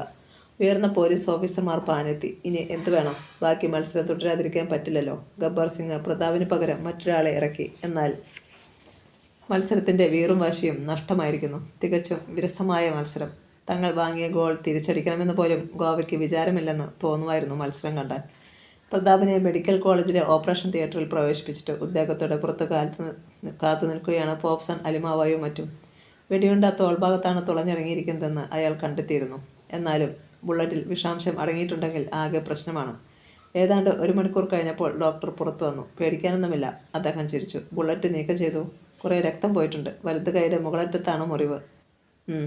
അലിമാവോ ഒന്നമർത്തി മൂളി. പ്രതാപിനെ അവിടെ നിന്നും ഒരു മുറിയിലേക്ക് മാറ്റി. മത്സരത്തിൽ പ്രതാപ് നേടിയ ഒറ്റ ഗോൾ കൊണ്ട് അലിമാവോ ബ്രദേഴ്സ് ഫൈനലിലെത്തി. ഇനി നാളെ നടക്കുന്ന സെമി ഫൈനൽ മത്സരം കൂടി കഴിഞ്ഞാൽ മറ്റന്നാൾ ഓഫാണ്. അതിനടുത്ത ദിവസം ഫൈനൽ. 2 ദിവസത്തെ ഇടവേളയുണ്ട് അലിമാവോ ബ്രദേഴ്സിന്. പ്രതാപിനെ കളിക്കളത്തിൽ ഇറക്കുവാൻ കഴിയുമോ? ഏവരും ആകാംക്ഷയോടെ കാത്തിരിക്കുന്ന കാര്യം. പ്രതാപില്ലെങ്കിൽ ഫൈനൽ മത്സരം ക്വാർട്ടർ ഫൈനൽ മത്സരത്തിൻ്റെ നിലവാരത്തിൽ പോലും എത്തുകയില്ല. അടുത്ത വാർത്ത എന്തെന്നറിയുവാൻ ജനം കാത്തിരുന്നു. തിരുവനന്തപുരം റെയിൽവേ സ്റ്റേഷനിൽ ഒരു എയർബാഗും തൂക്കിയിട്ടുകൊണ്ട് അക്ഷമനായി കാത്തു നിൽക്കുകയായിരുന്നു ആ സിക്കുകാരൻ. ഇടയ്ക്കിടെ അയാൾ വാച്ച് നോക്കുന്നുണ്ട്. പ്ലാറ്റ്ഫോമിലൂടെ നടന്നു വന്ന പോലീസുകാരനെ നോക്കി അയാൾ ചിരിച്ചു. പോലീസുകാരൻ ചിരിച്ചില്ല. വെറുതെ ഒന്ന് നോക്കിയിട്ട് നടന്നുപോയി. തന്നെ തിരയുക എന്ന നാട്യത്തിലായിരിക്കും പോലീസുകാർ എന്ന് അയാൾ ഓർത്തു. മറ്റുള്ളവരുടെ കണ്ണിൽ പൊടിയിടാൻ ഒരു തന്ത്രം. മുഖ്യമന്ത്രിക്ക് വരെ അറിവുള്ള ഒരു കേസാണല്ലോ തൻ്റേത്. അയാൾ ചിരിച്ചു. ഗാലറിയിൽ നിന്നും താഴേക്ക് ചാടിയപ്പോൾ പിടിക്കപ്പെട്ടു എന്ന് കരുതിയതാണ്. ഭാഗ്യം ഒന്നുകൊണ്ട് മാത്രമാണ് രക്ഷപ്പെട്ടത്. പ്രതാപ് മരിച്ചിട്ടുണ്ടാവുമോ? അങ്ങനെ ഒരു ചിന്ത സിഖ് വേഷധാരിയായ തിമ്മരാജ ഗൗഡയ്ക്ക് അപ്പോഴാണുണ്ടായത്. പിന്നെ ഓർത്തു, എങ്ങനെ മരിക്കാതിരിക്കും? ഇതുവരെ താൻ ലക്ഷ്യം കണ്ടിട്ടുള്ളതിൽ പാളിച്ചകൾ ഉണ്ടായിട്ടില്ല. അവൻ പിടിഞ്ഞു വീഴുന്നത് താൻ കണ്ടതാണ്. അല്ലെങ്കിൽ തന്നെ ഇനി കൂടുതൽ ചിന്തിക്കേണ്ട കാര്യം തനിക്കില്ല. മരിച്ചില്ലെങ്കിലും ഈ മത്സരത്തിന് അവൻ ഇറങ്ങാൻ പറ്റില്ലല്ലോ. അത് മതി. പെട്ടെന്നാണ് അവൻ കണ്ടത്. തോക്കുധാരികളായ 4-5 പോലീസുകാർ പാഞ്ഞു വരുന്നു. ഇവിടെയും തന്നെ തിരഞ്ഞില്ലെന്ന് പറയരുതല്ലോ. അതിനുവേണ്ടിയുള്ള പ്രഹസനം അത്രമാത്രം. തൂണിൽ ചാരി കൗതുകത്തോടെ പോലീസുകാരെ നോക്കി അവൻ നിന്നു. എന്നാൽ ഞൊടിയിടയിൽ പോലീസുകാർ അവനെ വളഞ്ഞു. അവന് നേരെ തോക്ക് ചൂണ്ടി. Mister Gowda, you are under arrest. Thimmaraja Gowda അക്ഷരാർത്ഥത്തിൽ ഞെട്ടിത്തെറിച്ചു. അയാൾക്ക് ആയുധം മുടുക്കാൻ പോലും കഴിഞ്ഞില്ല. ആൾക്കാരുടെ ശ്രദ്ധ മുഴുവൻ അവിടേക്കായി. പോലീസുകാരിൽ ഒരാൾ സ്വരം താഴ്ത്തി പറഞ്ഞു, ഞങ്ങൾക്ക് നിങ്ങളെ ചൂണ്ടിക്കാണിച്ചു തന്ന ആൾ ഈ ജനത്തിനിടയിലുണ്ട്. അപ്പോൾ ഞങ്ങൾ നിങ്ങളെ അറസ്റ്റ് ചെയ്തില്ലെങ്കിൽ അത് ആകെ പ്രശ്നമാകും. അതുകൊണ്ട് കീഴടങ്ങിയ ഭാവത്തിൽ ഞങ്ങളോടൊപ്പം പുറത്തേക്ക് വരിക. ജീപ്പിൽ കയറും മുമ്പ് ഞങ്ങളെ തള്ളി വീഴ്ത്തിയിട്ട് ഒറ്റയോട്ടം കൊടുത്താൽ മതി. രാത്രിയായതിനാൽ നിങ്ങൾക്ക് എങ്ങനെയും രക്ഷപ്പെടാം. ഉഗ്രനാശയം. പോലീസുകാർ തന്നെ പ്രതിക്ക് രക്ഷപ്പെടാൻ മാർഗം നിർദ്ദേശിച്ചു കൊടുക്കുക. അവൻ കീഴടങ്ങുന്നതായി നടിച്ചു. ജനങ്ങളെ ബോധിപ്പിക്കണമല്ലോ. റെയിൽവേ സ്റ്റേഷന് പുറത്ത് പോലീസ് ജീപ്പ്. ആൾക്കാർ അവരുടെ പിന്നാലെ ജീപ്പിനടുത്തേക്ക് വരികയാണ്. എവിടെ നിന്നോ ഒരു പത്രപ്രതിനിധിയും പാഞ്ഞെത്തി. അയാളുടെ കയ്യിൽ ക്യാമറയും ഉണ്ടായിരുന്നു. ഫ്ലാഷ് മിന്നി. കയറുടാ ജീപ്പിൽ, പോലീസുകാരൻ കൽപ്പിച്ചു. പെട്ടെന്ന് ഗൗഡ പോലീസുകാരെ തള്ളിമാറ്റി മുന്നോട്ട് കുതിച്ചു. അയാൾ റോഡിലെത്തിയപ്പോൾ പോലീസുകാരുടെ തോക്കുകൾ തീത്തുപ്പി. ഇരുട്ടിൽ മിന്നലുകളുണ്ടായി. നീയൊക്കെ എന്നെ ചതിച്ചു അല്ലടാ. വെടിയേറ്റ് തറയിൽ വീഴുന്നതിനിടയിൽ അയാൾ അലറി. എന്നെക്കൊണ്ട് ഇതെല്ലാം ചെയ്യിപ്പിച്ചിട്ട് അവസാനം തെളിവുകളില്ലാതാക്കി. നായൻ്റെ മോന്മാരെ. ഗൗഡയ്ക്ക് റിവോൾവർ എടുക്കാൻ പോലും കഴിഞ്ഞില്ല. അയാളുടെ അവസാനത്തെ ശബ്ദം പത്ര റിപ്പോർട്ടറുടെ കൈവശമിരുന്ന ടേപ്പ് റെക്കോർഡിൽ എടുത്തിരുന്നു. പോലീസുകാർ വിളറി. ഗൗഡ മരിച്ചു കഴിഞ്ഞിരുന്നു. പത്ര റിപ്പോർട്ടർ ഓടിക്കൂടിയ ജനത്തിനിടയിലൂടെ ഓടിയിട്ടു. പോലീസുകാർ റിപ്പോർട്ടറെ തിരക്കി. എന്നാൽ ഗൗഡ വെടിയേറ്റ് വീഴുമ്പോൾ റിപ്പോർട്ടർ പാനിൻ്റെ കീശയിൽ നിന്നും ടേപ്പ് റെക്കോർഡർ എടുക്കുന്നതും സ്വിച്ച് അമർത്തുന്നതും ഒരു പോലീസുകാരൻ കണ്ടിരുന്നു. അത് അപകടമാണെന്ന് പോലീസുകാരൻ മറ്റുള്ളവരോട് പറഞ്ഞെങ്കിലും റിപ്പോർട്ടറെ കണ്ടെത്താൻ കഴിഞ്ഞില്ല. അടുത്ത ദിവസങ്ങളിലെ പത്രത്തിൽ വാർത്തകൾ വലിയ പ്രാധാന്യത്തോടെ പ്രസിദ്ധീകരിച്ചു. പ്രതാപിന് കളിക്കളത്തിൽ വെടിയേറ്റു. കൊലയാളിയെ പോലീസ് വെടിവെച്ചു കൊന്നു. പക്ഷേ സത്യം ദിനപത്രത്തിൽ മറ്റാരും കൊടുക്കാത്ത ന്യൂസ്. ഉന്നതങ്ങളിൽ പലരും അറിഞ്ഞുകൊണ്ടായിരുന്നു പ്രതാപിനെ വെടിവെച്ചത്. രഹസ്യം മറയ്ക്കുവാനാണ് ഗൗഡയെ വധിച്ചത്. അതിനുദാഹരണമായി കൊല്ലപ്പെടുന്നതിന് മുമ്പ് ഗൗഡ പറഞ്ഞ വാക്കുകൾ ഉദ്ധരിച്ചിരുന്നു. പത്രം വിളിച്ചു കൂവിയിരിക്കുന്ന സത്യങ്ങൾ കണ്ട് മുഖ്യമന്ത്രിയും സ്പോർട്സ് മന്ത്രിയും ഞെട്ടി. പ്രതിപക്ഷം ഇളകി. സ്പോർട്സ് പ്രേമികളായ ജനങ്ങളും ഇളകി. മന്ത്രിസഭയിലെ ഭൂരിപക്ഷമായി നിന്നിരുന്ന ഘടകകക്ഷികളും മുഖ്യമന്ത്രിയുമായി ഇടഞ്ഞു. പത്രം വായിച്ച മീര നടുങ്ങിയിരുന്നു. തൻ്റെ ഭർത്താവിനും ഈ കളിയിൽ നല്ലൊരു സ്ഥാനം ഉണ്ടായിരിക്കുമെന്ന കാര്യത്തിൽ അവൾക്ക് യാതൊരു സംശയവും ഉണ്ടായിരുന്നില്ല. പ്രതാപിന് വെടിയേറ്റുവെങ്കിലും അയാൾ മരിച്ചില്ലല്ലോ എന്ന ആശ്വാസമുണ്ടായിരുന്നു അവൾക്ക്. താൻ ശ്രീ പത്മനാഭസ്വാമി ക്ഷേത്രത്തിൽ വെച്ച് പ്രതാപിനെ കണ്ടത് അവൾ ഓർത്തു. പത്രത്തിൽ കൊടുത്തിരിക്കുന്ന പ്രതാപിൻ്റെ ഫോട്ടോയിലേക്കും വാർത്തയിലേക്കും വീഴുന്നിട്ട് അവൾ അങ്ങനെ ഇരിക്കവേ ശങ്കർ അടുത്തെത്തിയത് അറിഞ്ഞില്ല. കാമുകൻ്റെ ഫോട്ടോ കണ്ട് സുഖിക്കുകയാണോടി എന്ന് ചോദിച്ചുകൊണ്ട് അവൻ പത്രം തട്ടി തെറിപ്പിച്ചപ്പോൾ മാത്രമാണ് അവൾ ഞെട്ടി തലയുയർത്തിയത്. വല്ലാത്ത ഭാവത്തിൽ അവൾ അവനെ നോക്കി. കളിച്ചു ജയിക്കുന്നതിൽ മാന്യതയുണ്ട്. അല്ലാതെ കൂലി കൊലയാളികൾ കൊണ്ട് എതിർ ടീമിലുള്ളവരെ കൊലപ്പെടുത്തിക്കുന്നതല്ല മിടുക്ക്. ആരങ്ങനെ ചെയ്തെന്നാണ് നീ പറയുന്നത്? നിങ്ങൾ തന്നെ. കഴിഞ്ഞ കുറേ ദിവസങ്ങളായി ഇവിടെ നിന്നും ഫോൺ ചെയ്യുന്നതൊക്കെ ഞാൻ ശ്രദ്ധിച്ചിട്ടുണ്ട്. അടുത്ത നിമിഷം പടക്കം പൊട്ടുന്നതുപോലെ അടിയുടെ ശബ്ദമുയർന്നു. മീര മുഖം പൊത്തി. കൊന്നു കുഴിച്ചു മൂടിക്കളയുന്നായേ എന്നെ ചോദ്യം ചെയ്യുന്നോ? മീരയുടെ ചുവന്ന് കലങ്ങിക്കഴിഞ്ഞ കണ്ണുകളിൽ നിന്നും ഒരു തുള്ളി കണ്ണീർ പോലും പുറത്തു വന്നില്ല. കേരള പോലീസ് സെമി ഫൈനലിലും ജയിച്ചു. ഒരു പെനാൽറ്റി ഷൂട്ടിൽ എതിർ ടീമിനെ അട്ടിമറിച്ചുകൊണ്ട്. റഫറി പക്ഷപാതപരമായ സമീപനമായിരുന്നു കൈക്കൊണ്ടിരുന്നതെന്ന് എതിർ ടീം കുറ്റപ്പെടുത്തുന്നുണ്ടായിരുന്നു. അതിനിടയിലായിരുന്നു വിവാദപരമായ ഈ പെനാൽറ്റി. എന്തായാലും ആദ്യ സെമി ഫൈനലിൻ്റെ നേർപകുതി ആൾ പോലുമില്ലായിരുന്നു രണ്ടാം സെമി ഫൈനലിന്. പ്രതാപ് കിടക്കയിൽ എണീറ്റ് സാവധാനം ഭിത്തിയിൽ ചാരിയിരുന്നു. അവൻ്റെ അരികിൽ കോച്ച് ഗബ്ബർ സിംഗും ടീം മാനേജർ പോപ്സൺ അലിമവോയും ടീമിൻ്റെ ഡോക്ടർ റിച്ചാർഡും ചില കളിക്കാരും അപ്പോൾ ഉണ്ടായിരുന്നു. ഒരു കൈ ഇല്ലെന്ന് പറഞ്ഞാലും എനിക്ക് കളിച്ചേ പറ്റൂ. പ്രതാപിൻ്റെ വാക്കുകൾ ഉറച്ചതായിരുന്നു. എന്നെ കളിക്കളത്തിൽ ഇറക്കിയില്ലെങ്കിൽ അത് എന്നോട് ചെയ്യുന്ന ഏറ്റവും വലിയ ദ്രോഹമാണ്. എന്തൊക്കെ പറഞ്ഞാലും പ്രതാപ്, ഇപ്പോഴത്തെ കാര്യം മാത്രം നോക്കിയാൽ മതിയോ? മതി. ഇത് കഴിഞ്ഞിട്ട് ബാക്കി. ഈ ഗോൾഡ് കപ്പ് സ്വന്തമാക്കിയിട്ട് മരിച്ചാൽ എനിക്ക് ദുഃഖമില്ല. പോപ്സൺ അലിമാവോയും ഗബ്ബർ സിംഗും മുഖാമുഖം നോക്കി. ഡോക്ടർ റിച്ചാർഡ് പറഞ്ഞു. കൈക്കാണ് മുറിവെങ്കിലും ഏറെ സൂക്ഷിക്കണം. ഒരുപാട് രക്തം നഷ്ടമായിട്ടുണ്ട്. അതുമാത്രമല്ല, ഒരു തള്ളി വീഴ്ത്തലോ ബലത്തിലോ മുട്ടോ കഴിഞ്ഞാൽ അത് കൂടുതൽ ഗുരുതരമാകും. ആകട്ടെ ഡോക്ടർ, വേദന അറിയാതിരിക്കാനുള്ള എന്തെങ്കിലും മരുന്ന് തന്നാൽ മതി എനിക്ക്. ഞാൻ സമ്മതിക്കില്ല. ഇന്ന് കഴിഞ്ഞാൽ നാളെയും മറ്റന്നാൾ വൈകിട്ടും വരെ സമയമുണ്ടല്ലോ. എനിക്ക് കുഴപ്പമൊന്നുമില്ല ഡോക്ടർ. മറുപടി പറയാതെ തന്നെ റിച്ചാർഡ് എണീറ്റു. പ്രതിപക്ഷ നേതാവിൻ്റെ മകൻ റാം ഗബ്രിയേലും പഞ്ചുവും കൂടി മുറിക്കുള്ളിലേക്ക് കയറി വന്നു. പൊട്ടിക്കരയുകയാണ് പഞ്ചു ആദ്യം ചെയ്തത്. പ്രതാപിൻ്റെ കൊലപാതക ശ്രമത്തിന് പിന്നിൽ പ്രവർത്തിച്ചിരുന്നവരെ എത്രയും വേഗം അറസ്റ്റ് ചെയ്യണമെന്നും കേരള പോലീസിന് കഴിയില്ലെങ്കിൽ അന്വേഷണം CBIയെ ഏൽപ്പിക്കണമെന്നും ആവശ്യപ്പെട്ടുകൊണ്ട് പ്രതിപക്ഷ കക്ഷികളുടെ നേതൃത്വത്തിൽ പൊതുജനം സമരരംഗത്തേക്ക് ഇറങ്ങുകയായിരുന്നു. കേരളമെമ്പാടും ആ ശബ്ദത്തിൻ്റെ അലകളുണ്ടായി. നിമിഷം പ്രതി വളർന്നുകൊണ്ടിരിക്കുന്ന സമരത്തിൻ്റെ മുഖം കണ്ട് മുഖ്യമന്ത്രി ശിവദാസനും സ്പോർട്സ് മന്ത്രി അരവിന്ദാക്ഷനും കിടുങ്ങി.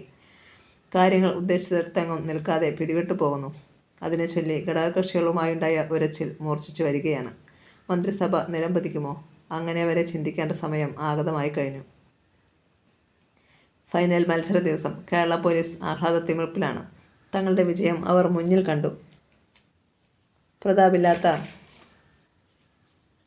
അലിമാവോ ബ്രദേഴ്സിനെ പിടിച്ചു നിൽക്കാൻ കഴിയില്ല. ഗോൾഡ് കപ്പ് കയ്യേൽക്കുന്ന രംഗം ശങ്കർ ഭാവനയിൽ കണ്ടു. തങ്ങളുടെ സുഹൃത്തിൻ്റെ പതനത്തിൽ വിനോദും ജോസും അലക്സും മൗനമായി ദുഃഖിച്ചു. പ്രതാപ് ടീമിലുണ്ടാകുമോ ഇല്ലയോ എന്ന കാര്യത്തിൽ ഇതുവരെയും അലിമാവോ ബ്രദേഴ്സ് കോച്ച് യാതൊരു അഭിപ്രായവും പുറത്തുവിട്ടിട്ടില്ല. എന്നിരുന്നാലും അവന് കളിക്കാൻ കഴിയില്ലെന്ന് ഏവർക്കും ഉറപ്പുണ്ടായിരുന്നു. മത്സരത്തിനായി ശങ്കറും മറ്റും പുറപ്പെടാൻ ഭാവിക്കുമ്പോഴാണ് അവനെ തേടി ഒരു ഫോൺ സന്ദേശം വന്നത്. നടുങ്ങിപ്പോയി ശങ്കർ. നിന്ന നിൽപ്പിൽ ആരോ പിടിച്ചുലയ്ക്കും പോലെ ഒന്നുലഞ്ഞു ശങ്കർ. കേട്ടത് സത്യമാണെന്ന് വിശ്വസിക്കുവാൻ അവൻ പാടുപെട്ടു. പ്രതീക്ഷകളിൽ പലതും തകിടം മറിയുന്നത് അവൻ അറിഞ്ഞു. ഘടകകക്ഷികൾ പിന്തുണ പിൻവലിച്ചു. ശിവദാസൻ മന്ത്രിസഭ നിലം പതിച്ചിരിക്കുന്നു. എന്താ ശങ്കർ? അവൻ്റെ ഭാവമാറ്റം കണ്ട് അവിടെ എത്തിയ കോച്ച് സാം ലൂയിസ് തിരക്കി. മ്ലാനമായ മുഖത്തോടെ അവൻ റിസീവർ വെച്ചു. പിന്നെ തളർന്ന ശബ്ദത്തിൽ പറഞ്ഞു, മന്ത്രിസഭ നിലം പതിച്ചു. നാടിൻ്റെ നാനാഭാഗത്തും അപ്പോൾ പടക്കങ്ങൾ പൊട്ടിത്തുടങ്ങിയിരുന്നു. ആ, നമുക്ക് പോകാം. കൂടുതലൊന്നും ഇപ്പോൾ ചിന്തിക്കേണ്ട. അവർ കയറിയ വണ്ടി നീങ്ങി. പ്രതാപ് മത്സരത്തിനിറങ്ങുമോ ഇല്ലയോ എന്ന് ഇതുവരെയും അറിയുവാൻ കഴിഞ്ഞിട്ടില്ലെങ്കിലും കാണികൾ ധാരാളം എത്തിയിരുന്നു ഫൈനൽ മത്സരം കാണുവാൻ. പ്രതാപിൻ്റെ മുറിവ് വേഗം ഭേദമാകാനും അവന് മത്സരിക്കാനുമുള്ള കരുത്ത് ലഭിക്കാനും വേണ്ടി ചിലർ ക്ഷേത്രങ്ങളിൽ നേർച്ചകൾ നേർന്നു. ടീമുകൾ ഫീൽഡ് ചെയ്തു. എല്ലാവരും ഉറ്റുനോക്കി. അലിമാവ് ബ്രദേഴ്സിൻ്റെ കൂട്ടത്തിൽ പ്രതാപ് ഇല്ല. കാണികളുടെ മുഖം മങ്ങി. അപ്പോൾ അവർ മറ്റൊന്ന് കണ്ടു. ജേഴ്സി അണിഞ്ഞ പ്രതാപ്. കളിക്കളത്തിന് പുറത്ത് മറ്റുള്ള കളിക്കാരുടെ കൂടെ അവനും ഇരിക്കുന്നു. പ്രതാപ്, പ്രതാപ്! കാണികൾ വിളിച്ചു കൂവി. അവൻ ഇടത് കൈ ഉയർത്തി വീശി. അവർ എണീറ്റ് നിന്ന് അവനെയും പ്രത്യഭിവാദ്യം ചെയ്തു. പ്രതാപിൻ്റെ വലത് കൈയുടെ വേദന ഇപ്പോഴുമുണ്ട്. അവസാന നിമിഷമാണ് ഒരു ഒത്തുതീർപ്പിന് കോച്ച് ഗബ്ബർ സിംഗും ടീം ഡോക്ടർ റിച്ചാർഡും തയ്യാറായത്. അതായത് സബ്സ്റ്റിറ്റ്യൂട്ടായി പ്രതാപ് ഇരിക്കുക. ആവശ്യമുണ്ടെങ്കിൽ മാത്രം പകുതി സമയം കഴിയുമ്പോൾ പ്രതാപിനെ ഇറക്കുക. ആ അഭിപ്രായത്തോട് പ്രതാപിന് യോജിപ്പായിരുന്നു. മത്സരം തുടങ്ങാറായി. അതിനു മുമ്പ് ശങ്കറുടെയും പ്രതാപിൻ്റെയും കണ്ണുകൾ കൂട്ടിമുട്ടി. പുച്ഛഭാവത്തിലൊരു ചിരി പ്രതാപിൻ്റെ മുഖത്തുണ്ടായി. പക്ഷേ ശങ്കർ പല്ല് കടിച്ചു. വെള്ളയും കറുത്ത നിറത്തിൽ നമ്പറും പതിച്ച ജേഴ്സിയാണ് അലിമാവ് പ്രദേശിൻ്റേത്. പോലീസ് ടീമിൻ്റേത് മഞ്ഞയും.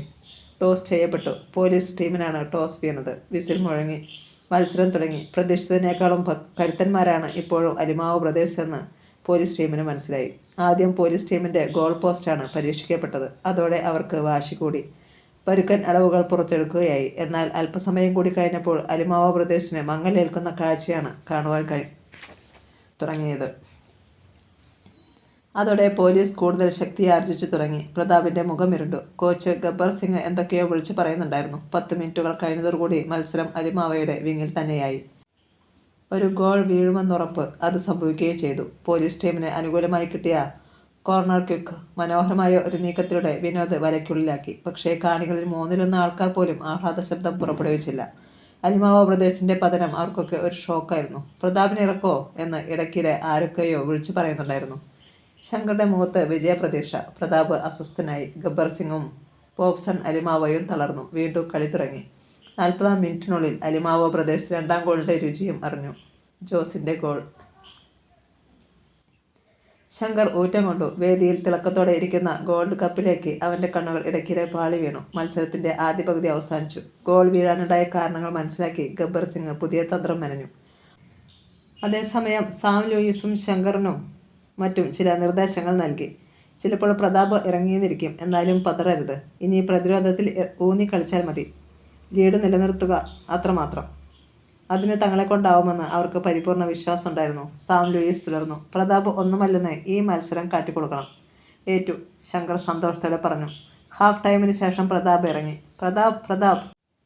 കാണികൾ സന്തോഷത്തോടെ അലറി. ഗോളടിക്ക് പ്രതാപ്! പോലീസിനെ പുറത്താക്കൂ!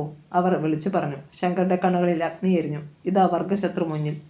കിട്ടുന്ന അവസരം ഉപയോഗപ്പെടുത്തണം. അവൻ്റെ കുടിലബുദ്ധിയിൽ തന്ത്രങ്ങൾ ഉണർന്നു. ഇതാണ് പറ്റിയ അവസരം. മത്സരം തുടങ്ങി. വലത് കൈ ചലിപ്പിക്കാൻ കഴിയാത്തതിനാൽ പ്രതാപിന് ഏറെ ബുദ്ധിമുട്ട് അനുഭവപ്പെട്ടു. എങ്കിലും അവൻ്റെ മാന്ത്രിക കാലുകളിൽ പന്തിറക്കത്തിന് യാതൊരു കുഴപ്പവുമില്ലായിരുന്നു. പ്രതാപിൻ്റെ ആഗമനത്തോടെ അലിമാവോ ബ്രദേഴ്സ് നവജീവൻ കിട്ടിയതുപോലെ ഉണർന്നു കളിച്ചു. പോലീസ് ടീം പ്രതിരോധം ശക്തിപ്പെടുത്തി കഴിഞ്ഞു. കളി തുടങ്ങി 5-ാം മിനിറ്റ്. മൈതാനത്തിൻ്റെ മധ്യഭാഗത്തു നിന്നും പ്രതാപ് ഒരു പന്ത് തൊടുത്തു. കൂടെയുള്ളവർക്ക് ലോങ് പാസ് നൽകുകയാണെന്ന് കരുതി അവർക്ക് തെറ്റി. നേരെ പോസ്റ്റിലേക്കായിരുന്നു ബോൾ പറന്നത്. ഗോളി ചാടി ഉയർന്നു. കയ്യിൽ പന്തടക്കുവാൻ കഴിയില്ല. ആയാസകരമായി അവനത് തട്ടി പുറത്തു കളഞ്ഞു. Corner kick. പെനാൽറ്റി ബോക്സിനുള്ളിൽ കളിക്കാർ തിക്കിത്തിരക്കി. കിക്കെടുക്കുന്നത് പ്രതാപ്. ഗോളിയെ കൂടാതെ 2 പേർ കൂടി ഗോൾ വലയം കാത്തു. പ്രതാപ് കിക്കെടുത്തു. ഗ്രൗണ്ടിൻ്റെ ഇടത് മൂലയിൽ നിന്നും പന്ത് ഉയർന്നു. ഗോളി ചാടി വീണു. അവൻ്റെ കൈക്ക് മുകളിലൂടെ പന്ത് പറന്നു. കൃത്യം സെക്കൻഡ് പോസ്റ്റിൽ പതിഞ്ഞു. ഗോൾ! മൈതാന പരിസരം ആഹ്ലാദത്താൽ കോലാഹലമായി. പോലീസ് ടീം മിഴിച്ചു നിന്നു. 1000 കോർണർ കിക്കെടുത്താൽ ചിലപ്പോൾ ഒരെണ്ണം ഇങ്ങനെ ഗോൾ വീണേക്കും. ലോകത്തിലെ സൂപ്പർ കളിക്കാരിൽ വിരലിലെണ്ണാവുന്ന ചിലർ മാത്രം 1-2 തവണ ഇങ്ങനെ ഗോൾ വീഴ്ത്തിയിട്ടുണ്ട്. അലിമാവ ബ്രദേഴ്സിന്റെ ആത്മവീര്യം വർദ്ധിച്ചു. അതോടെ പോലീസ് ടീമിന് അങ്കലാപ്പായി. ഇനി ഏതു നിമിഷവും ഒരു ഗോൾ വീണേക്കാം. ഒരു ഗോളിന് മുന്നിട്ട് നിൽക്കുക എന്ന് പറഞ്ഞാൽ ഏതു നിമിഷവും സമനിലയാകാം. കളി തീരുന്നതുവരെ ടെൻഷൻ. പ്രതാപ് ശരിക്ക് മാർക്ക് ചെയ്യപ്പെട്ടു തുടങ്ങി. ഒരു തവണ അവനെ തട്ടി താഴെ വീഴ്ത്തി. മുറിവ് പറ്റിയ ഭാഗം അടിച്ചാണ് താഴെ വീണത്. തറയിൽ നിന്ന് എണീക്കുവാൻ ബുദ്ധിമുട്ടായിരുന്നു. മറ്റുള്ളവർ അവനെ പിടിച്ചുയർത്തി. വലത് കൈയിൽ കെട്ടിയിരുന്ന വെളുത്ത ബാൻഡേജിൽ ചുവന്ന പൂക്കൾ വിരിഞ്ഞു. വേദന കടിച്ചമർത്തുകയാണ് അവൻ. ഡോക്ടർ റിച്ചാർഡും ഗബ്ബർ സിംഗും ഒക്കെ അമ്പരന്നു. തിരികെ വിളിച്ചാലോ? റിച്ചാർഡ് കോച്ചിനെ നോക്കി. പാടില്ല. ഇപ്പോൾ അനുഭവിക്കുന്ന വേദനയുടെ 3 ഇരട്ടിയായിരിക്കും അവനത്. കളി തുടർന്നു. പ്രതാപിന്റെ കണ്ണുകളിൽ നിന്നും രക്തം വമിക്കുന്നത് പോലെ തോന്നി കളിക്കാർക്ക്. അവന് വീണ്ടും പന്ത് കിട്ടി. ഉള്ള ശക്തി സംഭരിച്ചു കുതിച്ചു. പ്രതിരോധക്കാർ പത്മവ്യൂഹം സൃഷ്ടിച്ചു. അവൻ അവരെ തളർത്തിക്കൊണ്ട് പന്ത് നിശാന്തിന് കൈമാറി. അവനെ പ്രതിരോധക്കാർ വളഞ്ഞപ്പോഴേക്കും ഇടതു വിങ്ങിൽ നിന്നിരുന്ന സുനിൽ ദത്തിന്റെ കാൽകെത്തി പന്ത്. പ്രതാപ് ഓടിക്കയറി. സുനിൽ ദത്ത് പാസ് നൽകി. ആർക്കും തടയാൻ കഴിയും മുമ്പ് ഒരു കന്നടി. ഗോൾ. ഗോളി നിസ്സഹായനായി നോക്കി നിന്നതേയുള്ളൂ. മത്സരം തുടങ്ങി 30 മിനിറ്റിനുള്ളിൽ ആയതേയുള്ളായിരുന്നു. തൻ്റെ കണ്ണുകളിൽ ഇരുൾ നിറയുന്നത് പോലെ തോന്നി ശങ്കർക്ക്. തങ്ങൾ പരാജയപ്പെടുകയാണോ? ഇനി പ്രതിരോധത്തിൽ ഊന്നി മാത്രം കളിച്ചിട്ട് കാര്യമില്ല. ശക്തമായ ഒരു തിരിച്ചടിക്ക് അവരും തയ്യാറായി. കളിക്കളത്തിൽ തീപ്പൊരി പറന്ന ഷോട്ടുകളുണ്ടായി. ഇരുഭാഗത്തെയും ഗോളികൾ തുടരെ പരീക്ഷിക്കപ്പെട്ടു. എങ്ങനെയും ഒരു ഗോളടിക്കണമെന്ന് രണ്ടു കൂട്ടർക്കും വാശി. അതിനിടെ 2 തവണ കൂടി പ്രതാപ് തറയിൽ വീണു. ഒരു തവണ സ്ട്രെച്ചറിൽ കിടത്തിയതാണ്. എടുത്തുകൊണ്ടു പോകുന്നതിന് മുമ്പ് അവൻ എണീറ്റിരുന്നു. അവൻ്റെ വെളുത്ത ജേഴ്സി രക്തത്തിൽ കുതിർന്നു. ഇനി ഏതു നിമിഷവും പ്രതാപ് തളർന്ന് വീണേക്കാമെന്ന് കാണികൾക്കും കളിക്കാർക്കും കോച്ചിനുമെല്ലാം തോന്നി. പക്ഷേ ഇപ്പോൾ പ്രതാപിനെ പിൻവലിക്കാനും കഴിയില്ല. മത്സരം അവസാന വിസിലിനോടടുക്കുന്നു. എക്സ്ട്രാ ടൈമിലേക്ക് മത്സരം നീണ്ടാൽ തന്നെ കൊണ്ട് കളിക്കാനാവില്ലെന്ന് പ്രതാപിനറിയാം.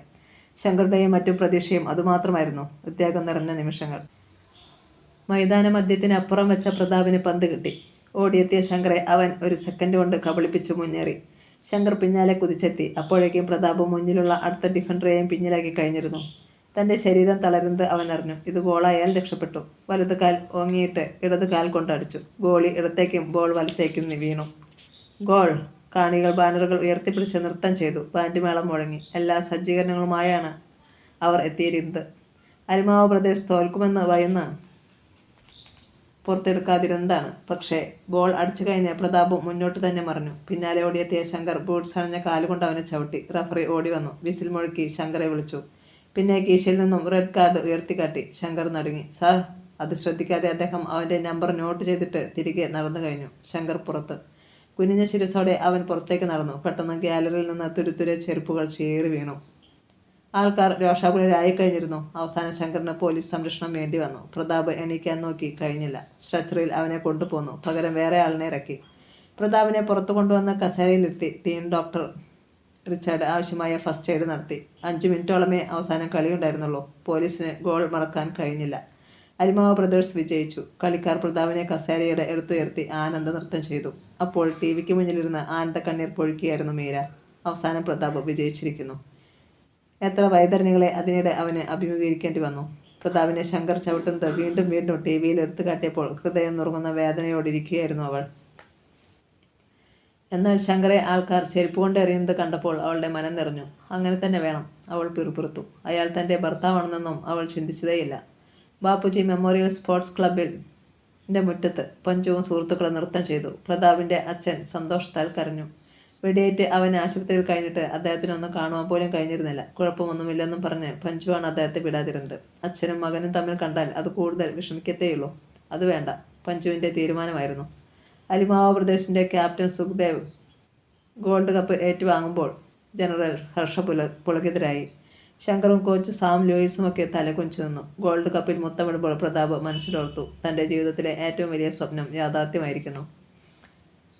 കൽക്കത്തയിലെ പ്രസിദ്ധ സ്വകാര്യ ഹോസ്പിറ്റലിൽ 15 ദിവസത്തോളം പ്രതാപ് കിടന്നു. മുറിവിന് ശേഷം ഭേദമായതിനു ശേഷമാണ് പ്രാക്ടീസ് പുനരാരംഭിച്ചത്. ഇനി ഒരു തവണ കൂടി ഈ വർഷം കേരളത്തിലെത്തണം ഫെഡറേഷൻ കപ്പിന്.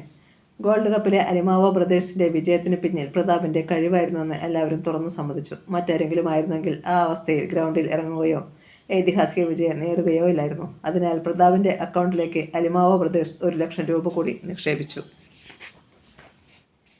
ഇതിനിടെ ഓൾ ഇന്ത്യ ഫുട്ബോൾ അസോസിയേഷൻ പ്രസിഡന്റായി മലയാളിയും മുൻ സ്പോർട്സ് മന്ത്രിയുമായ അരവിന്ദാക്ഷൻ തിരഞ്ഞെടുക്കപ്പെട്ടു. അതിന് പിന്നിൽ തന്നെ കളികൾ എന്താണെന്ന് ആർക്കും അറിയില്ല. പ്രതാപിനെ തേടി ഒരു സന്തോഷ വാർത്തയെത്തി. ഇന്ത്യയിൽ ഈ വർഷത്തെ ഏറ്റവും നല്ല കളിക്കാരനുള്ള ഗോൾഡൻ ബോൾ അവാർഡ് അവന് ലഭിച്ചിരിക്കുന്നു. പ്രതാപിന് സന്തോഷം കൊണ്ട് തുള്ളിച്ചാടണമെന്ന് തോന്നി. രാവും പകലും അനേകം വന്നുപോയി. കേരളത്തിലെ ഇപ്പോഴത്തെ മുഖ്യമന്ത്രി ഈശ്വർ ഗബ്രിയലാണ്. ആഭ്യന്തരവും അദ്ദേഹം തന്നെ കൈകാര്യം ചെയ്യുന്നു. അച്ഛൻ മുഖ്യമന്ത്രിയായതോടുകൂടി റാം ഗബ്രിയൽ ശരിക്കും ഷൈൻ ചെയ്തു. അച്ഛനിലൂടെ അവനൊരു പ്രധാന സംഗതി സാധിച്ചെടുത്തു. 2 പ്രധാന കേസുകൾ CBIക്ക് കൈമാറി. 1 പ്രതാപിനെ കൊലപ്പെടുത്താൻ ഗൗഡ ശ്രമിച്ചത്. 2 പ്രതാപിന്റെ സഹോദരി ശ്രീദേവിയുടെ അന്തർധാനം. ഈ വിവരം പത്രങ്ങളിൽ വന്നതോടെ മുൻ മുഖ്യമന്ത്രി ശിവദാസനും ശങ്കറുമൊക്കെ ഞെട്ടിത്തെറിച്ചു. ഇത് മാത്രമായിരുന്നില്ല റാം ഗബ്രിയലിന്റെ ആഗ്രഹം. എങ്ങനെയെങ്കിലും പ്രതാപിനെ കേരളത്തിൽ തിരികെ കൊണ്ടുവരണം. പോലീസ് ടീമിന് വേണ്ടി മത്സരിപ്പിക്കണം. 5 വർഷത്തേക്കാണ് അലിമാവ് പ്രദേശത്തുമായുള്ള കരാറെന്നും അവന് അറിയാമായിരുന്നു. പോലീസ് ടീമിൽ നടന്ന സുപ്രധാനമായ ഒരു പരിവർത്തനം എന്ന് പറയുന്നത് കോച്ച് സാം ലൂയിസിനെ പുറത്താക്കിയതാണ്. പകരം കർണാടകക്കാരനായ ചിരഞ്ജീവിയായിരുന്നു പോലീസ് ടീമിന്റെ ക്യാപ്റ്റൻ. ഫെഡറേഷൻ കപ്പ് അടുത്തു വരികയാണ്. ശങ്കറും സുഹൃത്തുക്കളും ഒത്തുകൂടി ഈ മത്സരത്തിനെങ്കിലും പ്രതാപിനെ പുറത്തു നിർത്തണം. ഓൾ ഇന്ത്യ ഫുട്ബോൾ പ്രസിഡന്റായി അരവിന്ദാക്ഷൻ ഉള്ളതുകൊണ്ട് തക്കതായ എന്തെങ്കിലും ഒരു കാരണമുണ്ടാക്കിയാൽ പ്രതാപിന് വിലക്ക് കൽപ്പിക്കുമെന്ന് ഉറപ്പ്. മൂവരും തലപുകഞ്ഞ് ആലോചിച്ചു. അവസാനം അതിനൊരു പോംവഴി കണ്ടെത്തിയത് ആൻഡ്രൂസാണ്. വീർത്ത വയറുമായി മീര ടെറസിലിരിക്കുകയായിരുന്നു. അപ്പോൾ സമയം സന്ധ്യ. അവിടെ ഇരുന്ന് കാറ്റുകൊള്ളുക മാത്രമായിരുന്നു മീരയ്ക്ക് ആശ്വാസം. ചുട്ടുപൊള്ളുന്ന തീയിൽ നിന്നും പുറത്തുവരുന്ന പ്രതീതിയാണ് അവിടെ ഇരിക്കുമ്പോൾ അവൾക്കുണ്ടാകുന്നത്. 1 മാസം കൂടി കഴിയുമ്പോൾ താൻ ശങ്കറുടെ കുഞ്ഞിന് ജന്മം നൽകും. എന്തുകൊണ്ടോ അച്ഛനേക്കാൾ പിഴയായിരിക്കും തൻ്റെ വയറ്റിൽ കിടക്കുന്ന കുട്ടിയെന്ന് അവൾക്ക് ഇപ്പോഴേ തോന്നി തുടങ്ങിയിരുന്നു. പഴയ മീരയിൽ നിന്നും ഒരുപാട് മാറ്റങ്ങളുണ്ടായിരുന്നു ഇപ്പോഴത്തെ മീരയ്ക്ക്. മെലിഞ്ഞുണങ്ങിയ ഒരു വികൃത രൂപം. മനസ്സമാധാനം ഇല്ലെന്ന് വന്നാൽ പിന്നെ എന്തു ചെയ്യും? ഗർഭിണിയായ അവളെ സ്വന്തം വീട്ടിലേക്ക് വിളിച്ചുകൊണ്ട് പോയെങ്കിലും മീര അടുത്ത ദിവസം തന്നെ തിരിച്ചു പോന്നു. തന്നെ ഈ നരകത്തിലേക്ക് തള്ളിയിട്ട തൻ്റെ മാതാപിതാക്കളുടെ കൂടെ ജീവിക്കരുതെന്ന് അവൾ ശപഥം ചെയ്തിരുന്നു. ഗേറ്റ് കടന്ന് ശങ്കറുടെ കാർ അകത്തേക്ക് വരുന്നത് അവിടെ ഇരുന്ന് കണ്ടു. മിനിറ്റുകൾക്കുള്ളിൽ അടുത്തു വരുന്ന കാലടികളുടെ ശബ്ദം. മീര അനങ്ങിയില്ല. ശങ്കർ അവളുടെ മുന്നിൽ വന്നു നിന്നു. മീര തലയുയർത്തി. ശങ്കറുടെ മുഖത്ത് ഒരു വല്ലാത്ത ഭാവം. പൊടുന്നനേക്ക് കീശയിൽ നിന്നും ഒരു റിവോൾവർ എടുത്തു. മീര ഞെട്ടി. അവനത് അവളുടെ മുന്നിൽ തീപ്പൊയിൽ വെച്ചു. പ്രതാപ് ഈ ആഴ്ച അവൻ്റെ വീട്ടിലുണ്ട്. ഞാൻ അവൻ്റെ മുന്നിലെത്തി നേരിട്ട് അവനെ വെടിവെച്ച് കൊല്ലാൻ തീരുമാനിച്ചു. മീര വിറച്ചുപോയി. ശങ്കർ! അറിയാതെ അവൾ വിളിച്ചു. നിങ്ങൾക്ക് ഭ്രാന്ത് പിടിച്ചോ? പിടിച്ചു. അവൻ ചിരിച്ചു. ഫെഡറേഷൻ കപ്പിൽ അവൻ പങ്കെടുക്കരുതെന്ന് എനിക്ക് നിർബന്ധമുണ്ട്. ഷോ! അവൾ തലയ്ക്ക് കൈ കൊടുത്തു. പ്രതാപിനെ കൊന്നാൽ നിങ്ങളുടെ എല്ലാ പ്രശ്നങ്ങൾക്കും പരിഹാരമാകുമോ? ആകും. എന്തു പറയണമെന്നറിയാതെ മീര തളർന്നു. അവൻ റിവോൾവർ എടുത്തു. പഴയ കാമുകൻ്റെ മരണവാർത്ത കേൾക്കുവാൻ കാമുകി കാതുകൾ കൂർപ്പിച്ചിരുന്നുള്ളൂ. അവൻ തിരിഞ്ഞു നടന്നു. ശങ്കർ! മീര വിളിച്ചു. പ്രതാപിനെ കൊന്നു കഴിഞ്ഞാൽ നിങ്ങൾ തിരികെ എത്തുമ്പോൾ എൻ്റെ ശവശരീരമേ കാണൂ. വിരോധമില്ല. ഇനി എന്തു പറഞ്ഞ് ഇയാളെ പിന്തിരിപ്പിക്കുക എന്നറിയാതെ മീര പതറി. അവൻ മരിക്കുന്നത് നിനക്ക് അത്രയ്ക്ക് വിഷമമാണെങ്കിൽ ഫെഡറേഷൻ കപ്പിൽ അവൻ മത്സരിക്കാതിരിക്കാനുള്ളത് നീ ചെയ്യണം. ഞാൻ പ്രതാപിനോട് പറഞ്ഞു നോക്കാം. അതുകൊണ്ട് പ്രയോജനമില്ല. മറ്റൊരു മാർഗം. അവൻ പറയുന്നത് അവൾ ഞെട്ടലോടെ കേട്ടു നിന്നു. വയ്യ, എനിക്ക് വയ്യ. എങ്കിൽ അവൻ്റെ ജീവൻ. ശങ്കർ പടിയിറങ്ങി. ശങ്കർ! എന്തോ ഉൾപ്രേരണയുണ്ടായതുപോലെ അവൾ വിളിച്ചു. അവൻ തിരികെ വന്നു. നീ സമ്മതിച്ചോ? അവൾ തലയിളക്കി. പ്രതാപിൻ്റെ ജീവൻ നിലനിൽക്കണം എന്ന് തന്നെ അവൾ ആത്മാർത്ഥമായും ആഗ്രഹിച്ചു. ആ ഐസ്ക്രീം പാർലറിലേക്ക് കയറുമ്പോൾ പരിചയക്കാർ പലരും പ്രതാപിനെ നോക്കി ചിരിച്ചു. എത്രയോ തവണ താനും മീരയും ഇവിടെ സന്ധിച്ചിട്ടുള്ളതാണെന്ന് അവൻ ഓർത്തു. ഇന്ന് തന്നെ ഇവിടെ വെച്ച് തന്നെ കാണണമെന്ന് അവൾ കത്തെഴുതി കൊടുത്തുവിടാനുള്ള കാരണം എന്തായിരിക്കും? അച്ഛനും നല്ല സുഖമില്ലാതിരുന്നതിനാലാണ് ഒരാഴ്ച ലീവെടുത്ത് നാട്ടിൽ വന്നത്. പ്രതാപും മീരയും അവസാനമായി ഇവിടെ വെച്ച് കണ്ട ആ ക്യാബിനിൽ തന്നെയായിരുന്നു മീര. അവനെയും കാത്ത് മുന്നിൽ വാങ്ങിവെച്ച ഐസ്ക്രീമുകളുമായി അവൾ. പ്രതാപിനെ കണ്ടപ്പോൾ അവൾ ഒരുവിധം ചിരിച്ചു. ഞാൻ പ്രതീക്ഷിച്ചു വരികില്ലായിരിക്കുമെന്ന്. അവൻ മിണ്ടിയില്ല. അവളുടെ ഇപ്പോഴത്തെ രൂപം കണ്ട് അവൻ അമ്പരന്ന് പോയിരുന്നു. നേരത്തെയുള്ള മീരയുടെ പ്രേതമാണോ ഇത്? ഇരിക്കു പ്രതാപ്. അവൻ ഇരുന്നു. എന്തിനാ കാണണമെന്ന് പറഞ്ഞത്? വെറുതെ. ഒരു പക്ഷേ ഇനി തമ്മിൽ കാണാൻ കഴിഞ്ഞില്ലെങ്കിലോ? അവളുടെ സ്വരം പതറി. കഴിക്കൂ. അവൾ ഐസ്ക്രീമിന് നേരെ കഴിച്ചുകൊണ്ടി. അവൻ കപ്പിൽ സ്പർശിച്ചപ്പോൾ അവൾ കണ്ണടച്ച് പ്രാർത്ഥിച്ചു. പൊറുക്കണേ ഈശ്വര, പ്രതാപിൻ്റെ ജീവൻ നിലനിർത്തുവാനാണ് ഞാൻ ഈ പാതകം ചെയ്യുന്നത്. ഫെഡറേഷൻ കപ്പിന് വേദിയൊരുങ്ങി. ഇത്തവണയും വിദഗ്ധർ അലിമാവ് ബ്രദേഴ്സിന് തന്നെയാണ് മുൻതൂക്കം കൽപ്പിച്ചിരിക്കുന്നത്. ഉദ്ഘാടനം നിർവഹിക്കാൻ all India football association president അരവിന്ദാക്ഷനാണ് എത്തുന്നത്. ടീമുകൾ കേരളത്തിൽ എത്തിത്തുടങ്ങി. നല്ല ഹോട്ടലുകൾ നേരത്തെ ബുക്ക് ചെയ്തിരുന്നു. ശങ്കർ അതിനിടെ അങ്കിൾ അരവിന്ദാക്ഷനെ ഫോണിൽ വിളിച്ച് കാര്യം സാധിച്ചു എന്ന് മാത്രം പറഞ്ഞിട്ട് റിസീവർ വെച്ചു. പ്രതാപിൻ്റെ ഫുട്ബോൾ കളി ഒരു തവണ കൂടി കാണാൻ ആരാധകരുടെ മനം തുടിച്ചു. അലിമാവ് ബ്രദേഴ്സും കേരളത്തിലെത്തി. അപ്പോൾ മീര ഒരു കുഞ്ഞിന് ജന്മം നൽകിയിരുന്നു. ആൺകുഞ്ഞ്. ശങ്കറുടെ തനി പകർപ്പ്. കുഞ്ഞിൻ്റെ മുഖം കാണുമ്പോൾ തന്നെ അവൾക്ക് വെറുപ്പ് തോന്നുമായിരുന്നു. എന്നാൽ പാവം കുഞ്ഞ് എന്ത് പിഴച്ചു? അത് ജനിച്ചത് അതിൻ്റെ കുറ്റം കൊണ്ടല്ലല്ലോ. ഫെഡറേഷൻ കപ്പിൻ്റെ കിക്ക് ഓഫ് വിസിൽ മുഴങ്ങി. ആദ്യ മത്സരം പോലീസ് ടീമും ഗുജറാത്തും തമ്മിലായിരുന്നു. ഏകപക്ഷീയമായ ഒരു ഗോളിന് പോലീസ് ടീം വിജയിച്ചു. രണ്ടാം ദിവസത്തെ മത്സരത്തിൽ അലിമാവ് ബ്രദേഴ്സ് ഗോവയെ എതിരില്ലാത്ത 5 ഗോളുകൾക്കാണ് പരാജയപ്പെടുത്തിയത്. അതിൽ 4 ഗോളും പ്രതാപിന്റെ വകയായിരുന്നു. ആരാധകരുടെ മനസ്സ് നിറഞ്ഞു. മത്സരം അവസാനിച്ചു കഴിഞ്ഞപ്പോൾ ഓൾ ഇന്ത്യ ഫുട്ബോൾ അസോസിയേഷൻ വക വൈദ്യപരിശോധനയ്ക്ക് പ്രതാപിനെ ലബോറട്ടറിയിലേക്ക് വിളിപ്പിച്ചു. ഉല്ലാസപൂർവ്വം അവൻ ചെന്നു. ടെസ്റ്റ് ചെയ്യുന്നതിനായി യൂറിൻ എടുത്തു. അവൻ തിരിച്ചു പോന്നു. പക്ഷേ അടുത്ത ദിവസം അസോസിയേഷന്റെ പ്രസിഡന്റ് പത്രസമ്മേളനം വിളിച്ചുകൂട്ടി. ഫെഡറേഷൻ കപ്പിൽ മത്സരിക്കുന്ന ഒരു കളിക്കാരൻ ഉത്തേജക മരുന്ന് കഴിച്ചിട്ടുണ്ടെന്ന് വെളിപ്പെടുത്തി. പേര് മാത്രം പറഞ്ഞില്ല.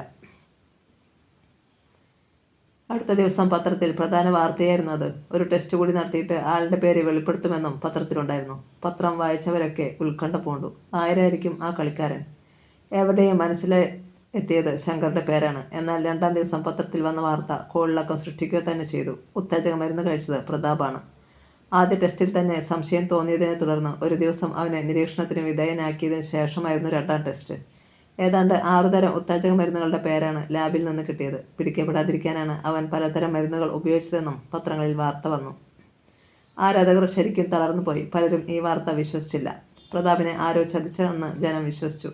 അറിഞ്ഞുകൊണ്ട് പ്രഗത്ഭനായ ഒരു കളിക്കാരൻ ഉത്തേജക മരുന്ന് കഴിക്കില്ല. പരാജയ ഭീതിയുള്ളവർക്ക് മതിയല്ലോ അത്. പ്രതാപിനെ പുകഴ്ത്തി എഴുതിയ പത്രങ്ങൾ മുഴുവൻ അവനെ താഴ്ത്തി കാണിച്ചു. അലിമാവ് ബ്രദേഴ്സ് അങ്കലാപ്പിൽ നിന്നും മോചിതരായിട്ടില്ല. താൻ ഉത്തേജക ഔഷധം കഴിച്ചുവെന്ന് അസോസിയേഷൻ പ്രസിഡന്റ് പ്രഖ്യാപിച്ചുവെന്ന് കേട്ടപ്പോൾ ആദ്യം പൊട്ടിച്ചിരിക്കുകയാണ് പ്രതാപ് ചെയ്തത്. എന്നാൽ വാർത്ത സത്യമാണെന്നറിഞ്ഞപ്പോൾ അവൻ ശരിക്കും ഞെട്ടി. ഇല്ല, സത്യമായിട്ടും ഞാൻ ഉത്തേജക മരുന്ന് ഉപയോഗിച്ചിട്ടില്ല. എന്നെ ആരൊക്കെയോ ചേർന്ന് ചതിക്കുകയാണ്. ഒരു കൊച്ചുകുട്ടിയെപ്പോലെ അവൻ പൊട്ടിക്കരഞ്ഞു. അറിഞ്ഞ് പ്രതാപ് അങ്ങനെ ചെയ്യില്ലെന്ന് എല്ലാവർക്കും അറിയാമായിരുന്നു. പക്ഷേ സംഭവിച്ചു പോയി. അടുത്തത് എന്താണെന്ന് വെച്ചാൽ ഉടനെ ചെയ്യണം, അല്ലെങ്കിൽ നിലനിൽപ്പിനെ തന്നെ ബാധിക്കും. പ്രതാപിനെ പെട്ടെന്ന് ടീമിൽ നിന്നും പിൻവലിച്ചു. അതോടൊപ്പം തന്നെ അസോസിയേഷൻ പ്രസിഡന്റ് അരവിന്ദാക്ഷൻ അവന് 10 മാസത്തെ വിലക്ക് ഏർപ്പെടുത്തുകയും ചെയ്തു. കുനിഞ്ഞ ശിരസ്സോടെ പ്രതാപ് തൻ്റെ നാട്ടിലേക്ക് മടങ്ങി. പക്ഷേ അപ്പോഴും അവനറിയില്ലായിരുന്നു താൻ എങ്ങനെ ഉത്തേജക മരുന്ന് കഴിച്ചവനായി എന്ന്. പക്ഷേ ഞാൻ എന്തൊക്കെയാടാ ഈ കേൾക്കുന്നത്? പ്രതാപിനെ കണ്ട മാത്രയിൽ തന്നെ പൊട്ടിക്കരഞ്ഞു അച്ഛൻ. അച്ഛാ, ഞാൻ അറിഞ്ഞുകൊണ്ട് ഗദ്ഗദാവിൻ്റെ ശബ്ദത്തെ തളച്ചു. എനിക്കറിയാമടാ, നിന്നെ ചതിച്ചതാണെന്ന് അച്ഛൻ പറഞ്ഞു. പ്രഭയും സാവിത്രിയും ഓടിയെത്തി. ചേട്ടനെ കണ്ട മാത്രയിൽ സാവിത്രിയും പൊട്ടിക്കരഞ്ഞു. കരയാതെ മോളെ, 10 മാസം കഴിഞ്ഞ് ചേട്ടൻ വീണ്ടും കളിക്കളത്തിലിറങ്ങും. ഇതിലും നല്ല ഫോമിൽ. അവൻ അകത്തേക്ക് കയറി. വൈകിട്ട് പഞ്ചു ഓടിക്കിതച്ചു വന്നു. പ്രതാപേ, എടാ പ്രതാപേ. കിടക്കുകയായിരുന്നു. അവൻ എണീറ്റു. എന്താടാ? മീര ആത്മഹത്യ ചെയ്തു. അവൻ നടുങ്ങി. എപ്പോൾ? ഇന്നുച്ചയ്ക്ക്. അവൻ തുടർന്നു. സംഗതി ആകെ പ്രശ്നമായി. അളിയന് ഉത്തേജക മരുന്ന് തന്നത് അവളാണെന്നും അവളുടെ ഭർത്താവിൻ്റെ വിജയത്തിന് വേണ്ടിയാണ് അങ്ങനെ ചെയ്തതെന്നും അതിൽ കുറ്റബോധം തോന്നിയതാണ് ഞാനിപ്പോൾ ആത്മഹത്യ ചെയ്യുന്നതെന്നും കാണിച്ച് DGPക്ക് കത്തും ഒരാൾ വശം അവൾ കൊടുത്തുവിട്ടിരുന്നു. പ്രതാപ് സ്തബ്ധനായി നിന്നു. അന്ന് ഐസ്ക്രീം പാർലറിലേക്ക് അവൾ തന്നെ ക്ഷണിച്ചു വരുത്തിയത് അവൻ്റെ ഓർമ്മയിൽ തെളിഞ്ഞു. ശങ്കറുടെ ആജ്ഞപ്രകാരമാണ് അവൾ ഇത് ചെയ്തതെന്ന് പ്രതാപിന് തോന്നി. പക്ഷേ തക്ക സമയത്ത് അവൾ ഭർത്താവിനെ രക്ഷിച്ചതാണ്. ഒരുപക്ഷെ ഭർത്താവിന് വേണ്ടി അവൾ ആദ്യമായും അവസാനമായും ചെയ്ത ഉപകാരമാവാം. നീ ഇതൊക്കെ എങ്ങനെ അറിഞ്ഞു? ടൗൺ മുഴുവൻ ഇത് പാട്ടായി. ഒരു കാർ വന്നു നിന്നു.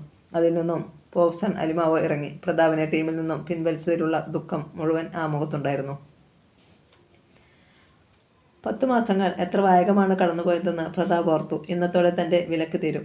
നാളെ അതിരാവിലെ കൽക്കത്തയിലേക്ക് പോകുവാനാണ് പരിപാടി. കഴിഞ്ഞ ആഴ്ചയിൽ അവിടെ നിന്നും വിക്ടർ അലിമാവോ വന്നിരുന്നു. തിരികെ എത്തുന്നതിന് വേണ്ട പ്ലെയിൻ ടിക്കറ്റുമായാണ് വിക്ടർ വന്നത്. കഴിഞ്ഞ 10 മാസക്കാലം വെറുതെ ഇരിക്കുകയായിരുന്നില്ല പ്രതാപ്. സ്വയം പ്രാക്ടീസ് ചെയ്യുകയായിരുന്നു. പലതവണ അലിമാവോ ബ്രദേഴ്സ് അവനെ നിർബന്ധിച്ചു കൽക്കത്തയിൽ ചെന്ന് പ്രാക്ടീസ് ചെയ്യുവാൻ. എന്നാൽ പ്രതാപ് അത് സ്നേഹപൂർവ്വം നിരസിച്ചു. കാരണം മറ്റുള്ളവർ മത്സരത്തിന് പോകുന്നത് കണ്ടു നിൽക്കാനുള്ള കരുത്ത് തനിക്കില്ല. 10 മാസത്തിനുള്ളിൽ 2 or 3 മത്സരങ്ങൾ മാത്രമാണ് അലിമാവോ വിജയിച്ചത്. ഈ വർഷത്തെ ഗോൾഡ് കപ്പ് കഴിഞ്ഞിട്ട് 2 മാസമേ ആയിട്ടുള്ളൂ. ഇത്തവണത്തെ ജേതാക്കൾ ഗോവ ആയിരുന്നു. കേരള പോലീസും 4-5 കപ്പുകൾ നേടിയിരുന്നു. 2 ആഴ്ചക്കുള്ളിൽ കേരളത്തിൽ വെച്ച് തന്നെ നടക്കുന്ന റോവേഴ്സ് കപ്പ് ഫുട്ബോളിൽ മത്സരിക്കുവാൻ പ്രതാപ് ഉണ്ടാവുമോ എന്നതാണ് ഇപ്പോൾ മറ്റു ടീമുകളുടെ നോട്ടം. എവിടെ? ഇനി അവനെക്കൊണ്ട് ഒരു കാര്യത്തിനും കൊള്ളുകയല്ല. 10 മാസം വീട്ടിൽ ചടഞ്ഞിരുന്ന് നിയന്ത്രണമില്ലാതെ വലിച്ചു വാരിത്തിന്ന് തടിച്ചു കൊഴുത്തിട്ടുണ്ടാവും അവൻ, ശങ്കർ കൂട്ടുകാരോട് പറഞ്ഞു. അത് ശരിയാണെന്ന് അവർക്കും തോന്നി. ഭാര്യയുടെ ആത്മഹത്യയൊന്നും ശങ്കറെ തെല്ലും ദുഃഖിപ്പിച്ചില്ല. കുട്ടിയെ നോക്കാൻ ഒരു ആയയെ ഏർപ്പാടാക്കിയിട്ടുണ്ട്.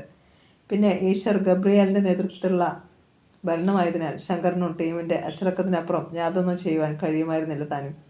അതിനിടെ CBIയെ ഏൽപ്പിച്ചിരുന്ന 2 കേസുകളെക്കുറിച്ച് എല്ലാവരും മറന്നു. വർഷം 1 ആകുന്നു. ഇതുവരെയും യാതൊരു തുമ്പും കിട്ടിയില്ലല്ലോ. ആരെയെങ്കിലും ചോദ്യം ചെയ്തുവോ എന്ന് പോലും സംശയം. പ്രതാപ് അലിമാവോ ബ്രദേഴ്സിലെത്തുമ്പോൾ ഹൃദ്യമായ സ്വീകരണം തയ്യാറാക്കി വെച്ചിരിക്കുകയായിരുന്നു മറ്റുള്ളവർ. അവൻ്റെ ആഗമനം മറ്റുള്ളവരിൽ ഉണർവുണ്ടാക്കി, മാനേജ്മെൻറ്റിന് പോലും. തുടർന്ന് പ്രാക്ടീസ് നടത്തവേ ഗബ്ബർ സിംഗ് ഒന്ന് വ്യക്തമായി അറിഞ്ഞു. പ്രതാപ് ഇപ്പോഴും നല്ല ഫോമിലാണ്, ഫിറ്റുമാണ്. കളിക്കളം വിടുമ്പോൾ ഉണ്ടായിരുന്ന അതേ പ്രതാപ് തന്നെ. അലിമാവ ബ്രദേഴ്സിലെ ലാസ്റ്റ് 11 ലിസ്റ്റ് വന്നപ്പോൾ അതിൽ പ്രതാപ് ഉണ്ടായിരുന്നു. മാത്രമല്ല ഒരു മാറ്റം കൂടി. പ്രതാപാണ് ക്യാപ്റ്റൻ. കൂടാതെ അവൻ്റെ ജേഴ്സി നമ്പർ 10ഉം. ശങ്കറും മറ്റും മുഖം ചുളിച്ചു. അലിമാവ ബ്രദേഴ്സ് അറിഞ്ഞുകൊണ്ട് പരാജയം ഏറ്റുവാങ്ങാനുള്ള തയ്യാറെടുപ്പിലാണെന്ന് തോന്നുന്നു. പക്ഷേ കോച്ച് ചിരഞ്ജീവി പറഞ്ഞു, അവൻ്റെ കളിയെപ്പറ്റി ഇപ്പോഴൊന്നും പ്രവചിക്കാതിരിക്കുന്നതാണ് നല്ലത്. പ്രതാപിന് തുല്യമായി പ്രതാപേയുള്ളൂ. ആ അഭിപ്രായം അല്പം പോലും ഇഷ്ടമായില്ലെങ്കിലും ശങ്കർ നിശബ്ദത പാലിച്ചു. ക്യാപ്റ്റൻ പദവി തന്നിൽ നിന്നും തെറിച്ചു പോകുമോ എന്ന ഭീതി ഉറക്കത്തിൽ പോലും അവനെ പിന്തുടരുന്നുണ്ട്. ഇത്തവണ അലിമാവ ബ്രദേഴ്സിനെ മുൻനിരയിൽ കാണുവാൻ വിദഗ്ധർ മടിച്ചു. എന്നിരുന്നാലും അവരുടെ സാധ്യത തള്ളിക്കളയാനാവില്ലെന്ന് മാത്രം അഭിപ്രായപ്പെട്ടു. പ്രതാപിൻ്റെ രണ്ടാം വരവ് ഏത് നിലയിലാണെന്നാണ് ഏവരുടെയും നോട്ടം. അലിമാവ ബ്രദേഴ്സിൻ്റെ കോച്ചാകട്ടെ ഒന്നും വിട്ടു പറയുന്നില്ല താനും. ഗബ്ബർ സിംഗ് പ്രതീക്ഷയിൽ തന്നെയാണ്. പ്രവചനങ്ങൾ വേണ്ട. പ്രതാപ് ആരാണെന്ന് മത്സരം കണ്ടിട്ടു തന്നെ മറ്റുള്ളവർ തീരുമാനിക്കട്ടെ. ആ സുദിനം ആഗതമാകുന്നു. റോവേഴ്സ് കപ്പിൻ്റെ ലഹരിയിലാണ് ഇനി ജനം. മാമാങ്കം ആരംഭിച്ചു. ഉദ്ഘാടന മത്സരം കേരളത്തിൽ ശ്രദ്ധ പിടിപ്പിച്ചുകൊണ്ടിരിക്കുന്ന കിരൺ ബ്രദേഴ്സും കർണാടകവും തമ്മിലായിരുന്നു. ആദ്യന്തം വാശിയേറിയ മത്സരത്തിൽ കർണാടക 2-1 എന്ന സ്കോറിൽ വിജയിച്ചു. രണ്ടാമത്തെ മത്സരം കേരള പോലീസും ഗോവയും ഏകപക്ഷീയമായ ഒരു ഗോളിന് പോലീസ് വിജയിച്ചു. 4-ാം ദിവസമായിരുന്നു അലിമാവ ബ്രദേഴ്സും കരുത്തന്മാരായ ഗോവയും തമ്മിലുള്ള പോരാട്ടം. ഏതാണ്ട് ഒരേ ശക്തിയുള്ള 2 ടീമുകൾ. ആദ്യ പകുതിയിൽ പ്രതാപ് നേടിയ ഒരു ഗോളിലൂടെ ലീഡ് ചെയ്തു നിന്ന അലിമാവ ബ്രദേഴ്സ് രണ്ടാം പകുതിയിൽ പ്രതാപിലൂടെ തന്നെ 2 ഗോളുകൾ കൂടി നേടി. പ്രതാപിനെ അവഗണിച്ചിരുന്നവർക്ക് തെറ്റി. അവൻ്റെ മിന്നുന്ന പ്രകടനത്തിന് മുന്നിൽ അവർ കണ്ണുമിഴിച്ചു. റോവേഴ്സ് കപ്പ് അലിമാവ ബ്രദേഴ്സ് കൊണ്ടുപോകുമെന്ന് പലരും പറഞ്ഞു തുടങ്ങി. മാത്രമല്ല അവർക്ക് വേണ്ടി വാതുവയ്ക്കാനും വമ്പൻ തിമിംഗലങ്ങൾ രംഗത്തിറങ്ങി തുടങ്ങി. പഞ്ചു പ്രതാപിനെ തേടിയെത്തി. നീ കുറേ കാലം കൊണ്ട് പറയുന്നു എന്നെ കൽക്കത്തയ്ക്ക് കൊണ്ടുപോകാമെന്ന്. ഇനി അത് വെച്ച് താമസിപ്പിക്കാൻ കഴിയില്ല. നീ എന്താ പെട്ടെന്നിങ്ങനെ? അതോ ബസ്സിൻ്റെ ഓണറും ഞാനുമായി ഒന്ന് തെറ്റി. വെറും ഒരു അഭിപ്രായ വ്യത്യാസം. അത്രയുള്ളോ? അത് പറഞ്ഞ് തീർക്കാവുന്നതല്ലേ ഉള്ളൂ. പറഞ്ഞാൽ തീരുമെന്ന് തോന്നുന്നില്ല. അയാളൊരു മോശടനാ. ഞാനൊന്ന് സംസാരിച്ചാലോ? ശരിയാകുകയല്ല. പറഞ്ഞാൽ തീരാത്ത അഭിപ്രായ വ്യത്യാസമുണ്ടോ? ഇത് ഇച്ചിരി കടുത്ത അഭിപ്രായ വ്യത്യാസമാണ്. അതെന്താ? സംസാരിച്ചു വന്ന കൂട്ടത്തിൽ അയാൾ എന്നെ തന്തയ്ക്ക് വിളിച്ചു. തമാശ രൂപത്തിൽ ഞാൻ അയാളുടെ താടിയിലൊന്ന് തട്ടി. ബലമില്ലാത്ത പല്ലായിരുന്നു അയാളുടേത്. ഒരെണ്ണം താഴെ വീണു എന്നതൊഴിച്ചാൽ ഒന്നും സംഭവിച്ചില്ല. നീ വിസ്തരിക്കേണ്ട. കാര്യം പിടികിട്ടി. അപ്പോൾ എൻ്റെ കാര്യം? ഞാൻ കൽക്കത്തയ്ക്ക് പോകുമ്പോൾ നീ കൂടെ വേണ്ട. അളിയ, തകർന്ന ശബ്ദത്തിൽ പഞ്ചു വിളിച്ചു. എന്നാരെങ്കിലും പറഞ്ഞാൽ ഞാൻ കേൾക്കില്ല. അവൻ ആദ്യം പറഞ്ഞതും രണ്ടാമത് പറഞ്ഞതും കൂടി ചേർത്ത് വായിക്കുകയായിരുന്നു പഞ്ചു. അവൻ്റെ മുഖം തെളിഞ്ഞു. അപ്പോൾ അളിയൻ എന്നെ കൊണ്ടുപോകാം അല്ലേ? അവൻ തലകുലുക്കി. പഞ്ചു അവനെ കെട്ടിപ്പിടിച്ചു. ദിവസങ്ങൾ ഇഴഞ്ഞു നീങ്ങി. Rovers cup final. കഴിഞ്ഞ വർഷത്തെ ഗോൾഡ് കപ്പ് ചരിത്രം ആവർത്തിച്ചിരിക്കുന്നു. കൽക്കത്ത അലിമാവ ബ്രദേഴ്സും കേരള പോലീസും തമ്മിൽ ഏറ്റുമുട്ടുന്നു. ഇത്തവണ കേരള പോലീസും നല്ല ഫോമിലാണ്. കഴിഞ്ഞ വർഷം ഗോൾഡ് കപ്പിലെ പരാജയത്തിന് മധുരമായി പ്രതികാരം തീർക്കുവാൻ അവർക്ക് അവസരം കിട്ടിയിരിക്കുന്നു. ഇതവർ മുതലാക്കും എന്ന് തന്നെ വിദഗ്ധരിൽ പലരും അഭിപ്രായപ്പെട്ടു. എന്നാൽ മത്സര ദിവസം രാവിലെ മുതൽ പോലീസ് ടീമിലെ സബ്സ്റ്റിറ്റ്യൂട്ടായി ഉപയോഗിക്കുന്ന ഒരു കളിക്കാരനെ കാണാനില്ല. സൈമണെ. അവൻ എവിടെ പോയി എന്നാർക്കും അറിയില്ല. രാവിലെ അവൻ കൈലിയെടുത്ത് ഗേറ്റ് കടന്ന് പുറത്തേക്ക് പോകുന്നത് ശങ്കർ കണ്ടതാണ്. പക്ഷേ പിന്നീട് ഒരു വിവരവുമില്ല. മത്സരം ആരംഭിക്കേണ്ട നേരമായി. ക്യാപ്റ്റന്മാർ തമ്മിൽ ഹസ്തദാനം നൽകിയപ്പോൾ ശങ്കറും പ്രതാപും കണ്ണിൽ കണ്ണിൽ നോക്കി. ഷേഖാൻ നൽകിയ കൈകൾ മുറുകി. പക്ഷേ ഇവിടെ ഒന്നും പാടില്ല. കൈകൾ അയഞ്ഞു. വിസിൽ മുഴങ്ങി. മത്സരം തുടങ്ങി. തുടക്കം മുതൽ പ്രതാപും കൂട്ടരും ഇരച്ചു കയറി. പക്ഷേ പോലീസ് പ്രതിരോധ നിര ശക്തമായിരുന്നു. ഇപ്പോൾ പ്രതിരോധ നിരയുടെ മധ്യഭാഗം കാക്കുന്നത് ശങ്കറാണ്.